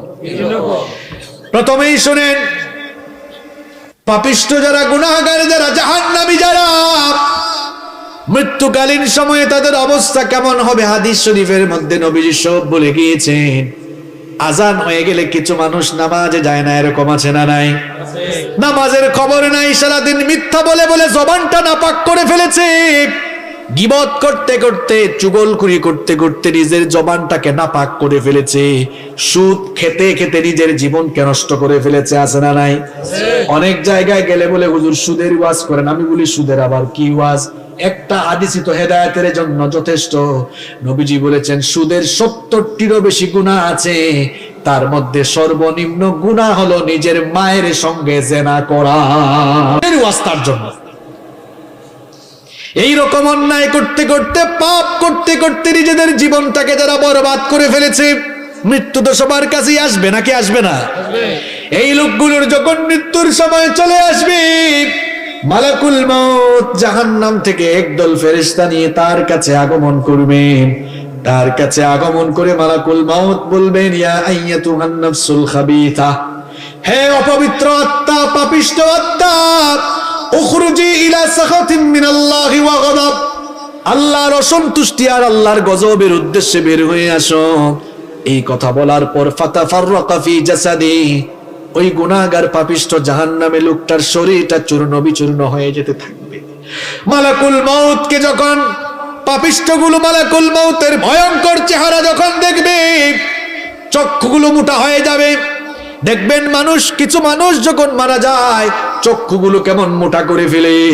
মালাকুল মাউত যখন ভয়ঙ্কর চেহারা নিয়ে তার সামনে আসবে, পুরো শরীরে কম্পন শুরু হয়ে যাবে, পুরো শরীরটা নড়ে চড়ে উঠবে, চূর্ণ বিচূর্ণ হয়ে যেতে থাকবে। মালাকুল মাউত তার রূহটা কবজের জন্য যখন পায়ের কাছে গিয়ে চাপ মারবেন, লোকটার এমন যন্ত্রণা কষ্ট অনুভব হবে, সারা দুনিয়ার সমস্ত পাহাড় দিয়ে তাকে চাপলেও এত কষ্ট তার লাগবে না। মালাকুল মাউত তাকে এমন ভাবে কষ্ট দেওয়া শুরু করবে, কষ্ট আর কষ্ট। সেদিন বুঝবে লোকটা কষ্ট কারে কয়, যন্ত্রণা কাকে বলে, যন্ত্রণা কত প্রকার কি কি, ওই দিন লোকটা হারে হারে টের পাবে। এমন ভাবে কষ্ট দেওয়া হবে, ওই যে আগের হাদিসগুলো বলে আসলাম, কোন জীবিত মানুষগুলোকে যদি ধরে চাকু দিয়ে কিংবা ছুরি দিয়ে চামড়াগুলো টেনে টেনে ছিলে ফেলা হয়, তার আর কি যন্ত্রণা লাগবে। এই লোকটা মৌতের সময় তার চাইতে বেশি কষ্ট পাবে। এই রকম কষ্ট দিয়ে দিয়ে মালাকুল মউত তার প্রাণ কবজ করা শুরু করবে। যখন পায়ের মধ্যে চাপ মারবে, রুহ গিয়ে চামড়ার নিচে লুকাবে। মালাকুল মউত যখন চামড়ার নিচে চাপ মারবে, মালাকুল মউত যখন চামড়ার নিচে চাপ মারবে, রুহ গিয়ে এবার লোমের নিচে লুকাবে। এই রকম কষ্ট দিয়ে দিয়ে দিয়ে দিয়ে লোকটার প্রাণ যখন একেবারে গলা পর্যন্ত চলে আসবে, লোকটা বুঝতে পারবে আমার দুনিয়া থেকে যাওয়ার সময় চলে এসেছে। নিজের হাত পাশে নিজেই ছেড়ে দিবে, মৃত্যুর জন্য প্রস্তুত হয়ে যাবে। এই লোকটার রূহ যখন মালাকুল মউত কবজ করে ফেলবেন, ওই যে জাহান্নামের একদল বাহিনী নিয়ে এসেছিলেন, জাহান্নামের ফেরেশতাদের বাহিনী এবার ওই লোকটার রূহটাকে জাহান্নামের দুর্গন্ধযুক্ত কাপড়ের মধ্যে মুড়ায় ফেলবে। যখন তারা রওনা হবে, লোকটার আত্মা থেকে এমন নিকৃষ্ট দুর্গন্ধ বের হবে, এমন নিকৃষ্ট দুর্গন্ধ বের হবে। এই নিকৃষ্ট দুর্গন্ধযুক্ত আত্মা নিয়ে যখন তারা প্রথম আসমানে যাবে, প্রথম আসমানের দরজা খোলার জন্য অনুমতি চাওয়া হবে। ফেরেশতা বলবে, কোন অপবিত্র কোন পাপিষ্ট লোকটার আত্মা নিয়ে এসেছো? ফেরেশতারা পরিচয় করিয়ে দিবে, ওই তো ভাঙ্গা উপজেলার অমুক এলাকার অমুক লোকটার রূহ। ফেরেশতারা বলবে, এই দুর্গন্ধযুক্ত অপবিত্র জাহান্নামে পাপিষ্ট লোকটার জন্য, এই লোকটার জন্য আসমানের দরজা খোলা হবে না, তার রূহটাকে আইলিনে নেওয়ার সুযোগ দেওয়া হবে না। এই কথা বলে ফেরেশতা তার রূহটাকে এমন সজোরে ধাক্কা দিবে, এক ধাক্কার চোটে এই দুনিয়ার জমিনের 70,000 গজ মাটির নিচে সিজ্জিনের মধ্যে গিয়ে তার রূহটা পতিত হবে। মজা বুঝবা সেদিন সিজ্জিন, যেখানে পাপিষ্ট জাহান্নামীদের আত্মাকে সংরক্ষণ করা হয়। আর যদি নেককার মানুষ হয়, 2 নাম্বার শুনেন, নেককার মানুষ যারা আজান হয়ে গেলে এই মসজিদে চলে যায়, হারাম খায় না, সুদ খায় না, ঘুষ খায় না, মানুষের উপর জুলুম করে না, মানুষের হক নষ্ট করে না, জবান দিয়ে মিথ্যা বলে না, মানুষের গীবত করে না, চুগলখুরি করে না, জবানটাকে পবিত্র রাখে, হেফাজত করে দিন মেনে চলে, আল্লাহকে ভয় করে জীবন যাপন পরিচালনা করে, মাত্র 20, 30, 50, 60, 70 বছরের হায়াত, এই হায়াতটাকে যারা আল্লাহর পথে কাটিয়ে দিয়েছে, ওই মানুষগুলোর মৃত্যুর সময় যখন চলে আসবে, মালাকুল মউত জান্নাতের একদল ফেরেশতা নিয়ে লোকটার কাছে এসে প্রথমে সালাম দিবে। জোরে কোন কি দিবে? বলেন তো, বেঈমান গুনাহগার পাপী তাকে কি সালাম দিয়েছে নাকি? কিন্তু যখন নেককার মানুষ তার কাছে আসবে তখন এসেই সালাম দিবে। আল্লাহ তাআলা কোরআনে বলেছেন, আল্লাযীনা তাতাওয়াফাহুমুল মালাইকাতু তাইয়্যিবিনা ইয়াকুলুনা সালামুন আলাইকুম উদখুলুল জান্নাতা বিমা কুনতুম তা'মালুন। কোরআনুল কারীমের 16 নম্বর সূরা সূরাতুন নাহলের 32 নম্বর আয়াতে আল্লাহ তাআলা বললেন, ওই সকল পবিত্র লোকদের মৃত্যুর সময় ফেরেশতা এসে সালাম দিয়ে বলবে, আল্লাহর বান্দা তোমার উপরে সালাম, তোমার জন্য সালাম, তোমার প্রতি সালাম দিলাম, আল্লাহর জান্নাতে দাখিল হওয়ার জন্য তুমি প্রস্তুতি গ্রহণ করো। সুবহানাল্লাহ। ফেরেশতা বলবে, ইয়া আইয়ুহান নাফসুত তাইয়্যিবা উখরুজি ইলা মাগফিরাতিন মিনাল্লাহি ওয়া রিদওয়ান। হে পবিত্র আত্মা, আল্লাহর সন্তুষ্টি আর ক্ষমার উদ্দেশ্যে তুমি বের হয়ে আসো। এই কথা বলে ফেরেশতা যখন তার রূহ কবজ করা শুরু করবে, নেককার দিনদার মানুষগুলোর রূহ যখন কবজ করা হবে, মৃত্যুর যন্ত্রণা তাদের আর ফিল হবে না। ব্যাপারটির উদাহরণ আমি এইভাবে দিচ্ছি, দেখবেন ছোট্ট বাচ্চারা ক্ষুধা পেলে কি করে? আপনাদের এলাকায় হাসে নাকি? ছোট্ট বাচ্চারা ক্ষুধা পেলে কি করে? কান্না করে। কান্না করার পর মা যখন সন্তানকে কুলে নিয়ে দুধ খাওয়ায়, দুধ পান করায়, বাচ্চা তখন কি কান্না করে নাকি? বাচ্চা তখন কান্না বন্ধ করে দুধ পান করে করে আরাম করে ঘুমিয়ে যায়। নেককার দিনদার আল্লাহওয়ালা মানুষ যারা, এদের মৃত্যুর সময় অবস্থা এমন হবে, এক শিশু মায়ের কোলে দুধ পান করে যেমন আরাম করে ঘুমিয়ে যায়, ঠিক তেমনি ভাবে আল্লাহওয়ালা দিনদার মানুষগুলোর মৃত্যুর সময় ফেরেশতা এসে যখন জান্নাতের দৃশ্য তুলে ধরবে, জান্নাতের দৃশ্য দেখতে দেখতে দেখতে দেখতে আরাম করে সে ঘুমায়া যাবে। আল্লাহ এমন মৃত্যু আমাদেরকে নসিব করে দিও। আরো আসতে বলে না আমিন। তার রূহটাকে কবজ করার পর ফেরেশতারা এবার, জান্নাতি ফেরেশতারা এবার ওই পবিত্র লোকটার রূহটাকে এবার জান্নাতি কাফনের কাপড় দিয়ে মোড়াবে, জান্নাতি কাফনের কাপড় দিয়ে মোড়াবে, আর এমন সুগন্ধ তার আত্মা থেকে বের হতে থাকবে, মিশকের সুগন্ধির চাইতেও আরো সুগন্ধি বের হতে থাকবে। প্রথম আসমানে যখন যাওয়া হবে, প্রথম আসমানে যাওয়ার পর আসমানের দরজা খোলার জন্য অনুমতি চাওয়া হবে। ফেরেশতা আহলান সাহলান, ওয়েলকাম ওয়েলকাম, মোবারকবাদ জানিয়ে দরজা খুলে দিবে আর বলবে কোন লোকটার রূহ নিয়ে এসেছো। এত সুগন্ধি ছড়ায়, চতুর্দিক থেকে শুধু সুগন্ধি বের হয়। ফেরেশতারা পরিচয় করিয়ে দিবে, ভাঙ্গা উপজেলার অমুক এলাকার অমুক লোক। লোকটা বড় নামাজি ছিল, আল্লাহওয়ালা ছিল, মা বাবার খেদমত করতো, আল্লাহকে ভয় করে জীবন যাপন করতো, কোনোদিন হারাম আর অন্যায় পথে জীবন যাপন করে নাই। ফেরেশতারা ওয়েলকাম করে যখন প্রথম আসমানের দরজা খুলে দিবে, এইভাবে একটার পর একটা দরজা খুলতে খুলতে 7 আসমানের উপরে ইল্লিন রয়েছে।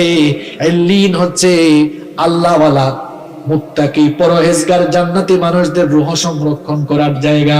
ফেরেশতারা সেখানে নিয়ে ওই লোকটার রূহকে সংরক্ষণ করবে, আর তখন তাকে বলা হবে, ইয়া আইয়াতুহান নাফসুল মুতমাইন্নাতু ইরজিই ইলা রাব্বিকি রাদিয়াতাম মারদিয়া ফাদখুলি ফি ইবাদি ওয়াদখুলি জান্নাতি। বলা হবে, হে প্রশান্ত আত্মা, হে প্রশান্ত আত্মা, আল্লাহর সন্তুষ্টির উদ্দেশ্যে বের হয়ে আসো, আল্লাহর নেককার বান্দাদের মধ্যে শামিল হও, আর আল্লাহর জান্নাতের ভেতরে দাখিল হয়ে যাও। এটা হচ্ছে নেককারদের মৃত্যুর অবস্থা। 3 নম্বর কি বলেছিলাম? শহীদ। শহীদ যারা, এই দুনিয়ার সবচেয়ে বড় সৌভাগ্যবান হলো তারা। কারণ দুনিয়ায় যত প্রকারের মওত রয়েছে, যত প্রকারের মৃত্যু রয়েছে, সর্বশ্রেষ্ঠ মৃত্যু হলো শাহাদাতের মৃত্যু। কারণ সকল মৃত্যুর পরেই হিসাব নিকাশ আছে, বিচার আছে, আর শাহাদাতের মৃত্যুর পরে কোনো হিসাব নাই, বিচার নাই। বিনা হিসাবে বিনা বিচারে আল্লাহ শহীদদেরকে জান্নাত দান করে দিবে। শহীদদের মৃত্যুকালীন যন্ত্রণাটাও কেমন শুনে নেন। আল্লাহর নবী বলেছেন, যারা আল্লাহর দ্বীনের জন্য শহীদ হবে, আল্লাহর দ্বীনের জন্য জীবন দিতে গিয়ে মাঝে মাঝে তোমরা তাদেরকে দেখবে হাত পা কেটে হয়তো বাতিলরা তাদেরকে হত্যা করে ফেলবে, হয়তো তাদের দেহটাকে ক্ষত বিক্ষত করে নির্মম ভাবে হত্যা করা হবে, কাউকে কাউকে হয়তো ফাঁসিতে ঝুলাইয়া হত্যা করা হবে। তোমরা যারা দুনিয়াতে বাস করো, দুনিয়ার দৃষ্টিকোণ থেকে তোমরা মনে করো হয়তো লোকটা অনেক আযাব পেয়ে পেয়ে, কষ্ট পেয়ে পেয়ে দুনিয়া থেকে বিদায় হয়। নবীজি বলছেন, তোমাদের ধারণা ভুল। হাতের মধ্যে চিমটি কাটলে মানুষ যেমন সামান্য ব্যথা পায়, ঠিক তেমনি ভাবে শহীদ যখন দুনিয়া থেকে যায়, তার চাইতেও আরো কম ব্যথা পেয়ে দুনিয়া থেকে চলে যায়। আর শহীদদেরকে আল্লাহ এমন মর্যাদা দিয়েছেন, আমি তো আগেই বললাম, শহীদদের কাছ থেকে আল্লাহ হিসাব করবেন না, বিচারও চাইবেন না। বিনা হিসাবে বিনা বিচারে আল্লাহ তাদেরকে জান্নাত দিবেন। শহীদি মৃত্যুটা হচ্ছে একটা পুল বা সাঁকোর মতো। এখানে আসার সময় একটা সাঁকো দেখে আসলাম, পুল দেখে ব্রিজ বুঝেন তো আপনারা? ব্রিজের কাজ হলো এক পাশের রাস্তা এক সাইডের সাথে আরেক সাইডের জুড়া লাগানো। শহীদি মৃত্যুটা হলো একটা সাঁকো, এই পারে দুনিয়া, আর সাঁকোটা হলো শহীদি মৃত্যু। এই শহীদি মৃত্যুর মাধ্যমে সাঁকোটা পাশ দিলেই, সাঁকোটা পাশ দেওয়া মাত্রই আল্লাহর জান্নাতের দরজা খুলে যায়। এই জন্য নবীজি নিজেই শহীদ হওয়ার জন্য ব্যাকুল ছিলেন। নবীজি বলেছেন, আমার মনটা চায় জিহাদ করে করে আমি শাহাদাতের পেয়ালা পান করি, আবার যদি আল্লাহ আমাকে জীবন দেন, আমার ইচ্ছা হয় আবার জিহাদ করি, আবার শহীদ হই। আমার ইচ্ছা হয় আবার যদি আল্লাহ জীবন দেন, আবার আমি জিহাদ করে শহীদ হয়ে জীবনটা আল্লাহর রাস্তায় বিলায় আনি। সুবহানাল্লাহ পড়তে মন চায় না? আল্লাহর নবীর সাহাবী ওমর রাদিয়াল্লাহু আনহু কি কম মর্যাদার সাহাবী? হ্যাঁ, কি মনে করেন আপনি? নবীজি এই ওমর রাদিয়াল্লাহু আনহুর ব্যাপারে বলেছেন, আকাশের মধ্যে কত তারকা আছে বর্তমান বিজ্ঞান কি বলতে পেরেছে নাকি? আল্লাহর নবী বলেছেন, কিয়ামতের আগে কেউ যদি আকাশের তারকাগুলো গণনা করে শেষ করতেও পারে, তোমরা মনে রেখো আমার ওমর মুসলমান হওয়ার পরে কত যে নেক আমল করেছে, আমার ওমরের নেক আমলগুলো গুনে গুনে কেউ কোনোদিন শেষ করতে পারবে না। ওমর রাদিয়াল্লাহু আনহুর ব্যাপারে নবী যে কত বড় কথা বললেন শুনেন। নবীজি বললেন লা নাবিয়্যা ওয়ালা রাসূলা মিন বাদি, আমার পরে কোনো নবী নাই, আমার পরে কোনো রাসূল নাই। লাউ কানা নাবিয়্যাম মিন বাদি লাকানা উমার, আমার পরে কেউ যদি নবী হওয়ার যোগ্যতা রাখতো, আমার ওমর আমার পরে নবী হয়ে যেত। সেই ওমর রাদিয়াল্লাহু আনহু হাত তুললে কি দোয়া করতেন শুনেন। আমার আপনার খাসলত হলো আমরা হাত তুললেই দোয়া করি, আল্লাহ সম্পদ আরো বাড়ায় দাও, আরো কিছু হায়াত দাও, ছেলে মেয়েকে এইটা করো ওইটা করো, চাকরিতে বরকত দাও, ব্যবসায় বরকত দাও। আর ওমর রাদিয়াল্লাহু আনহুর মুনাজাতটা কেমন ছিল শুনেন। তিনি হাত তুললেই দোয়া করতেন, আল্লাহুম্মা রযুকনি শাহাদাতান ফি সাবিলিক ওয়াজআল মাউতি ফি বালাদি রাসূলিক। তিনি বলতেন, অগরাব আমাকে তুমি রাসূলের পবিত্র শহরে মৃত্যু নসিব করে দিও, আর মৃত্যুর সময় শাহাদাতের মৃত্যু নসিব করে দিও। দোয়া কবুল হয়েছে, রাসূলের শহরেই শাহাদাতের মৃত্যু তার হয়েছে। সুবহানাল্লাহ। আল্লাহর নবীর সাহাবীরা শহীদ হওয়ার জন্য এরকম পাগল পারা ছিলেন। এই জন্য শাহাদাতের তামান্না আমাদের দিলের ভেতরেও থাকার দরকার আছে না নাই? শাহাদাতের তামান্না যদি আমাদের দিলে থাকে, লাভটা হবে কি শোনেন। শাহাদাতের আকাঙ্ক্ষা যদি থাকে, যদি আপনি শহীদ না হন, একটা বেনিফিট আছে না নাই? নবীজি বলেছেন, মান সাআলাল্লাহু শাহাদাতি বিসিদকিন বাল্লাগাহুল্লাহু মানাজিলাশ শুহাদা ওয়া ইম্মা তাআলা ফিরাশি। নবীজি বলেছেন, কারো দিলের মধ্যে, কারো অন্তরের মধ্যে যদি শাহাদাতের তামান্না থাকে, আর লোকটা যদি শহীদ না হয়ে বিছানায়ও মারা যায়, দিলের মধ্যে শাহাদাতের তামান্না থাকার কারণে আল্লাহ তাআলা তাকে শহীদী মৃত্যুর মর্যাদা দান করে দিবে। মরতেই হবে যখন,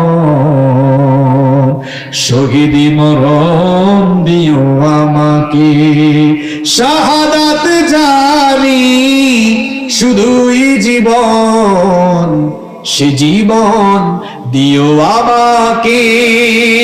মরতেই হবে যখন, শহীদি মরণ দিও আমাকে, আমাকে শহীদ করে সেই মিছিলে শামিল করে নিও। যেই মিছিলের নেতা আমির হামজা, খুবাইব খাব্বাব, আল্লাহর ছিল যারা অতি প্রিয়, শহীদ করে নিও। বলেন আমিন। যারা আল্লাহর রাস্তায় মারা যায়, আল্লাহ বলছেন তারা মরে না, তারা জীবিত। সুবহানাল্লাহ পড়েন। আল্লাহর পথে যারা জীবন দিল, তাদেরকে মৃত বলো না। কুরআনের পথে যারা শহীদ হলো, তাদেরকে মৃত বলো না। ওরা তো চায়নি কো আয়েশে জীবন, চায়নি কো তারা জুলুম শোষণ। আল্লাহর এই পৃথিবীতে তারা, আল্লাহর এই পৃথিবীতে তারা চেয়েছিল আল্লাহর শাসন, তাদেরকে মৃত বলো না। অন্যায় আর মিথ্যার সাথে আপোষ করেনি তারা কোনো মতে।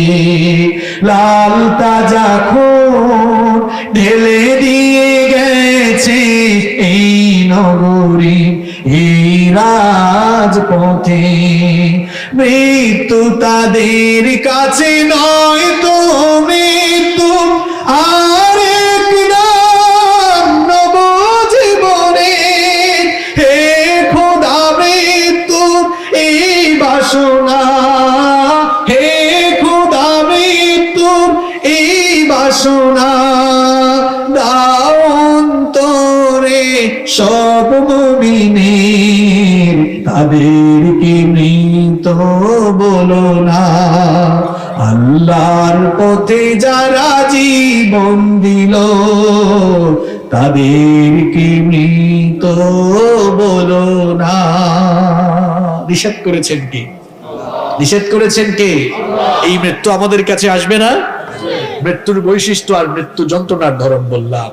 সর্বশেষ যে কথাটি বলতে চাই, আল্লাহর নবীকে প্রশ্ন করা হয়েছিল, মান আকিয়াসুন নাস ওয়া আহজাবুন নাস। নবীকে প্রশ্ন করা হলো, নবী গো সবচেয়ে চালাক আর বুদ্ধিমান কে? এই প্রশ্ন আপনাদেরকে করলে ভাঙ্গার মানুষ তো চাঙ্গা জবাব দিবে, হুজুর কম বয়সে যারা মাল কামাইছে, জায়গা সম্পদ বাড়ি গাড়ি করে ফেলছে, এরাই চালাক। এই উত্তর কি সঠিক? আপনি না হয় একটা বাড়ি বানিয়েছেন, একটা বাড়ি করতে করতে মানুষের 40-50 বছর সময় লেগে যায়। ধরলাম 60 বছর বাঁচবেন, 50 বছর লাগলো বাড়ি করতে, থাকবেন আর কয়দিন? কথা কন না কেন? এই 10 বছরে তো আরামে থাকার জন্য এত হারামখুরি করে যাচ্ছেন, আর কবরে কত হাজার কোটি বছর থাকবেন আপনি জানেন না। কবরের বাড়ি কি ভালো করে তৈরি করেছেন? নিজের বিবেককে প্রশ্ন করুন। আমি এমন বহু মানুষ দেখেছি, বাড়ি বানাচ্ছে বাড়িটা শেষ আর কয়েকদিন পর উঠে যাবে, ওই সময় মরে গেছে। আছে? আল্লাহ নবীকে জিজ্ঞেস করা হলো সবচেয়ে চালাক আর বুদ্ধিমান কে? নবীজি কি জবাব দিলেন দেখেন, আকসারুহুম যিকরাল লিল মাউত ওয়া আকসারুহুম ইস্তিদাদান লিল মাউত। নবীজি বললেন, মানুষের মধ্যে সবচেয়ে চালাক আর বুদ্ধিমান হলো সে ব্যক্তি যে বেশি বেশি মৃত্যুর কথা স্মরণ করে মৃত্যুর জন্য প্রস্তুতি গ্রহণ করে। সুবহানাল্লাহ। মৃত্যু পরবর্তী জীবনটাকে সুন্দর করার জন্য মৃত্যুর প্রস্তুতি গ্রহণ করে অন্যায় ছেড়ে দেন, অপকর্ম ছেড়ে দেন, আজান হলে নামাজে যান। আপনার তো দিনটা শুরু হয় শয়তানের গোলামি দিয়ে। নামাজ আদায় করলে খুশি হন কে? আল্লাহ। নামাজ চাললে খুশি হয় কে? কিরে ভাই, ফজরের নামাজ ছাইরা দিয়া আপনি কারে খুশি করে দিনটা শুরু করছেন? ফজরের নামাজে গেলে খুশি হন কে? আল্লাহ। গোলামি হয় কার? আর নামাজে না গেলে গোলামিটা হয় কার? তা আপনি কার গোলামি দিয়া দিন শুরু করেন? সে আরা সুরাতে মাইন্ডসেট জাত হলেও আপনি হচ্ছেন আসলে শয়তানের খাস গোলাম। নিজেকে আল্লাহর গোলাম বানান, আল্লাহর গোলাম বানান নিজেকে। 5 ওয়াক্তের নামাজ ছেড়ে দিয়ে শয়তানের গোলামি করে আল্লাহর গোলাম পরিচয় দিতে আপনার কি একটু লজ্জা শরম লাগে না মিয়া? আগে নামাজ ঠিক করেন। সালাত ইজ দ্য কি অফ সাকসেস, সালাত ইজ দ্য কি অফ প্যারাডাইস। নামাজ সফলতার চাবি, নামাজ জান্নাতের চাবি। যুবকরা, আজান হলে নামাজে যাইও ভাই, নামাজে যাইও। তোমরা নামাজের সামনের কাতারে থাকবা। তোমাদের এই বয়সটা চরিত্র গঠনের বয়স। আল্লাহ নবী বলেছেন, হাসরের মাঠে যখন আরশের ছায়া ছাড়া কোনো ছায়া থাকবে না, 7 শ্রেণীর মানুষকে আরশের ছায়ায় জায়গা দেওয়া হবে। তার মধ্যে এক শ্রেণী হচ্ছে ওয়াশাবুন নাশাআ ফি ইবাদাতিল্লাহ। ওই যুবক যারা যৌবনকাল আল্লাহর ইবাদতে কাটিয়েছে, যুবকগুলোকে ডেকে ডেকে আল্লাহ আরশের ছায়ার নিচে জায়গা দিবেন। সুবহানাল্লাহ। আমার কলিজার টুকরা ভাইরা, যুবক ভাইরা যারা কলেজে বিশ্ববিদ্যালয়ে পড়ো, অনেকে এশার নামাজে যায় না, কয় পড়ার টাইম। তুমি এশার নামাজ আজান হয়ে গেলে মানে তোমার স্টাডি অফ করে দাও, বন্ধ করে দাও, নামাজ জামাতের সঙ্গে এসে পড়তে বসো, দেখবা তোমার মেধা শক্তি আরো প্রখর হয়ে যাবে ইনশাআল্লাহ। নামাজে যাইও। আর আমার বাবাদেরকে বলবো, অনেক বাবারা আছে আজানের সময় বিড়ি টানে, বিড়িটা ফু দেয়, ফুটে দেখে এটা কত দূর উপরে উঠছে। আছে এরকম? বাবারে, আজান হইলে নামাজে যাইয়েন। এই যে বিড়ি টানতেছেন, বিড়ি টানার মধ্যে মরে গেলে কি হবে? হ্যাঁ, আপনি আপনার মৌতের খবর জানেন? শোনেন, গতকাল রাতে দুনিয়ায় বহু মানুষ জিন্দা ছিল, আজ রাত তাদের কবরে প্রথম রাত হয়েছে। আগামীকাল আপনার কবরে প্রথম রাত হতে পারে। এই চিন্তা কেন আপনার মাথায় আসে না? কালকে মিটিং এর ডেট দিয়ে রাখছেন, এই আজকে ওয়াজ শুনে যাওয়ার সময় আপনার মৃত্যু হইতে পারে। এরকম বহু জায়গায় হয় না? ওয়াজ শুনে যাওয়ার সময় বক্তা মরে গেছে, শ্রোতা মরে গেছে, থাকবেন না দুনিয়াতে আপনি। Keep in your mind, মনে রাখবেন, মৃত্যু আপনার সামনে, সামনে না, মৃত্যু পেছনে, কবর সামনে। মৃত্যুটা পেছনে তারা করছে, যে কোনো সময় আপনাকে ধরে ফেলবে আর কবরে নিয়ে যাবে। আর কবর খুব সাংঘাতিক জায়গা। কবরে কোনো ক্লাস নাই। আপনি বিমানে উঠবেন, ইকোনমি ক্লাসের সিট আছে, বিজনেস ক্লাসের সিট আছে। বিমানবন্দরে ঢুকবেন, সেখানে দেখবেন সাধারণ পাবলিকের জন্য একটা টার্মিনাল, ভিআইপি সিআইপি দের জন্য এক টার্মিনাল, আবার রাষ্ট্রীয় মেহমান যারা ভিভিআইপি এদের জন্য আলাদা টার্মিনাল, তাই না? আইসেন না, শোনেন, এই যে সব জায়গায় আলাদা আলাদা ক্লাস আছে স্ট্যাটাস অনুযায়ী। এই ভাঙ্গা এলাকায় কবরস্থান আছে না? জি কবরস্থানকে ভাগ করা নাকি? এখানে ভিআইপি, এখানে সিআইপি, এখানে এমপি সাহেব, চেয়ারম্যান সাহেব, এরকম করা আছে? সবার কবর একরকম। খুব ভয়াবহ জায়গা কবর। শীতের দিনে কবর খুঁড়বেন, শুধু পোকামাকড় বের হবে। বৃষ্টির দিনে কবর খুঁড়বেন, শুধু পানি বের হবে। পানির মধ্যেই মানুষ আপনাকে শোয়া রেখে আসবে।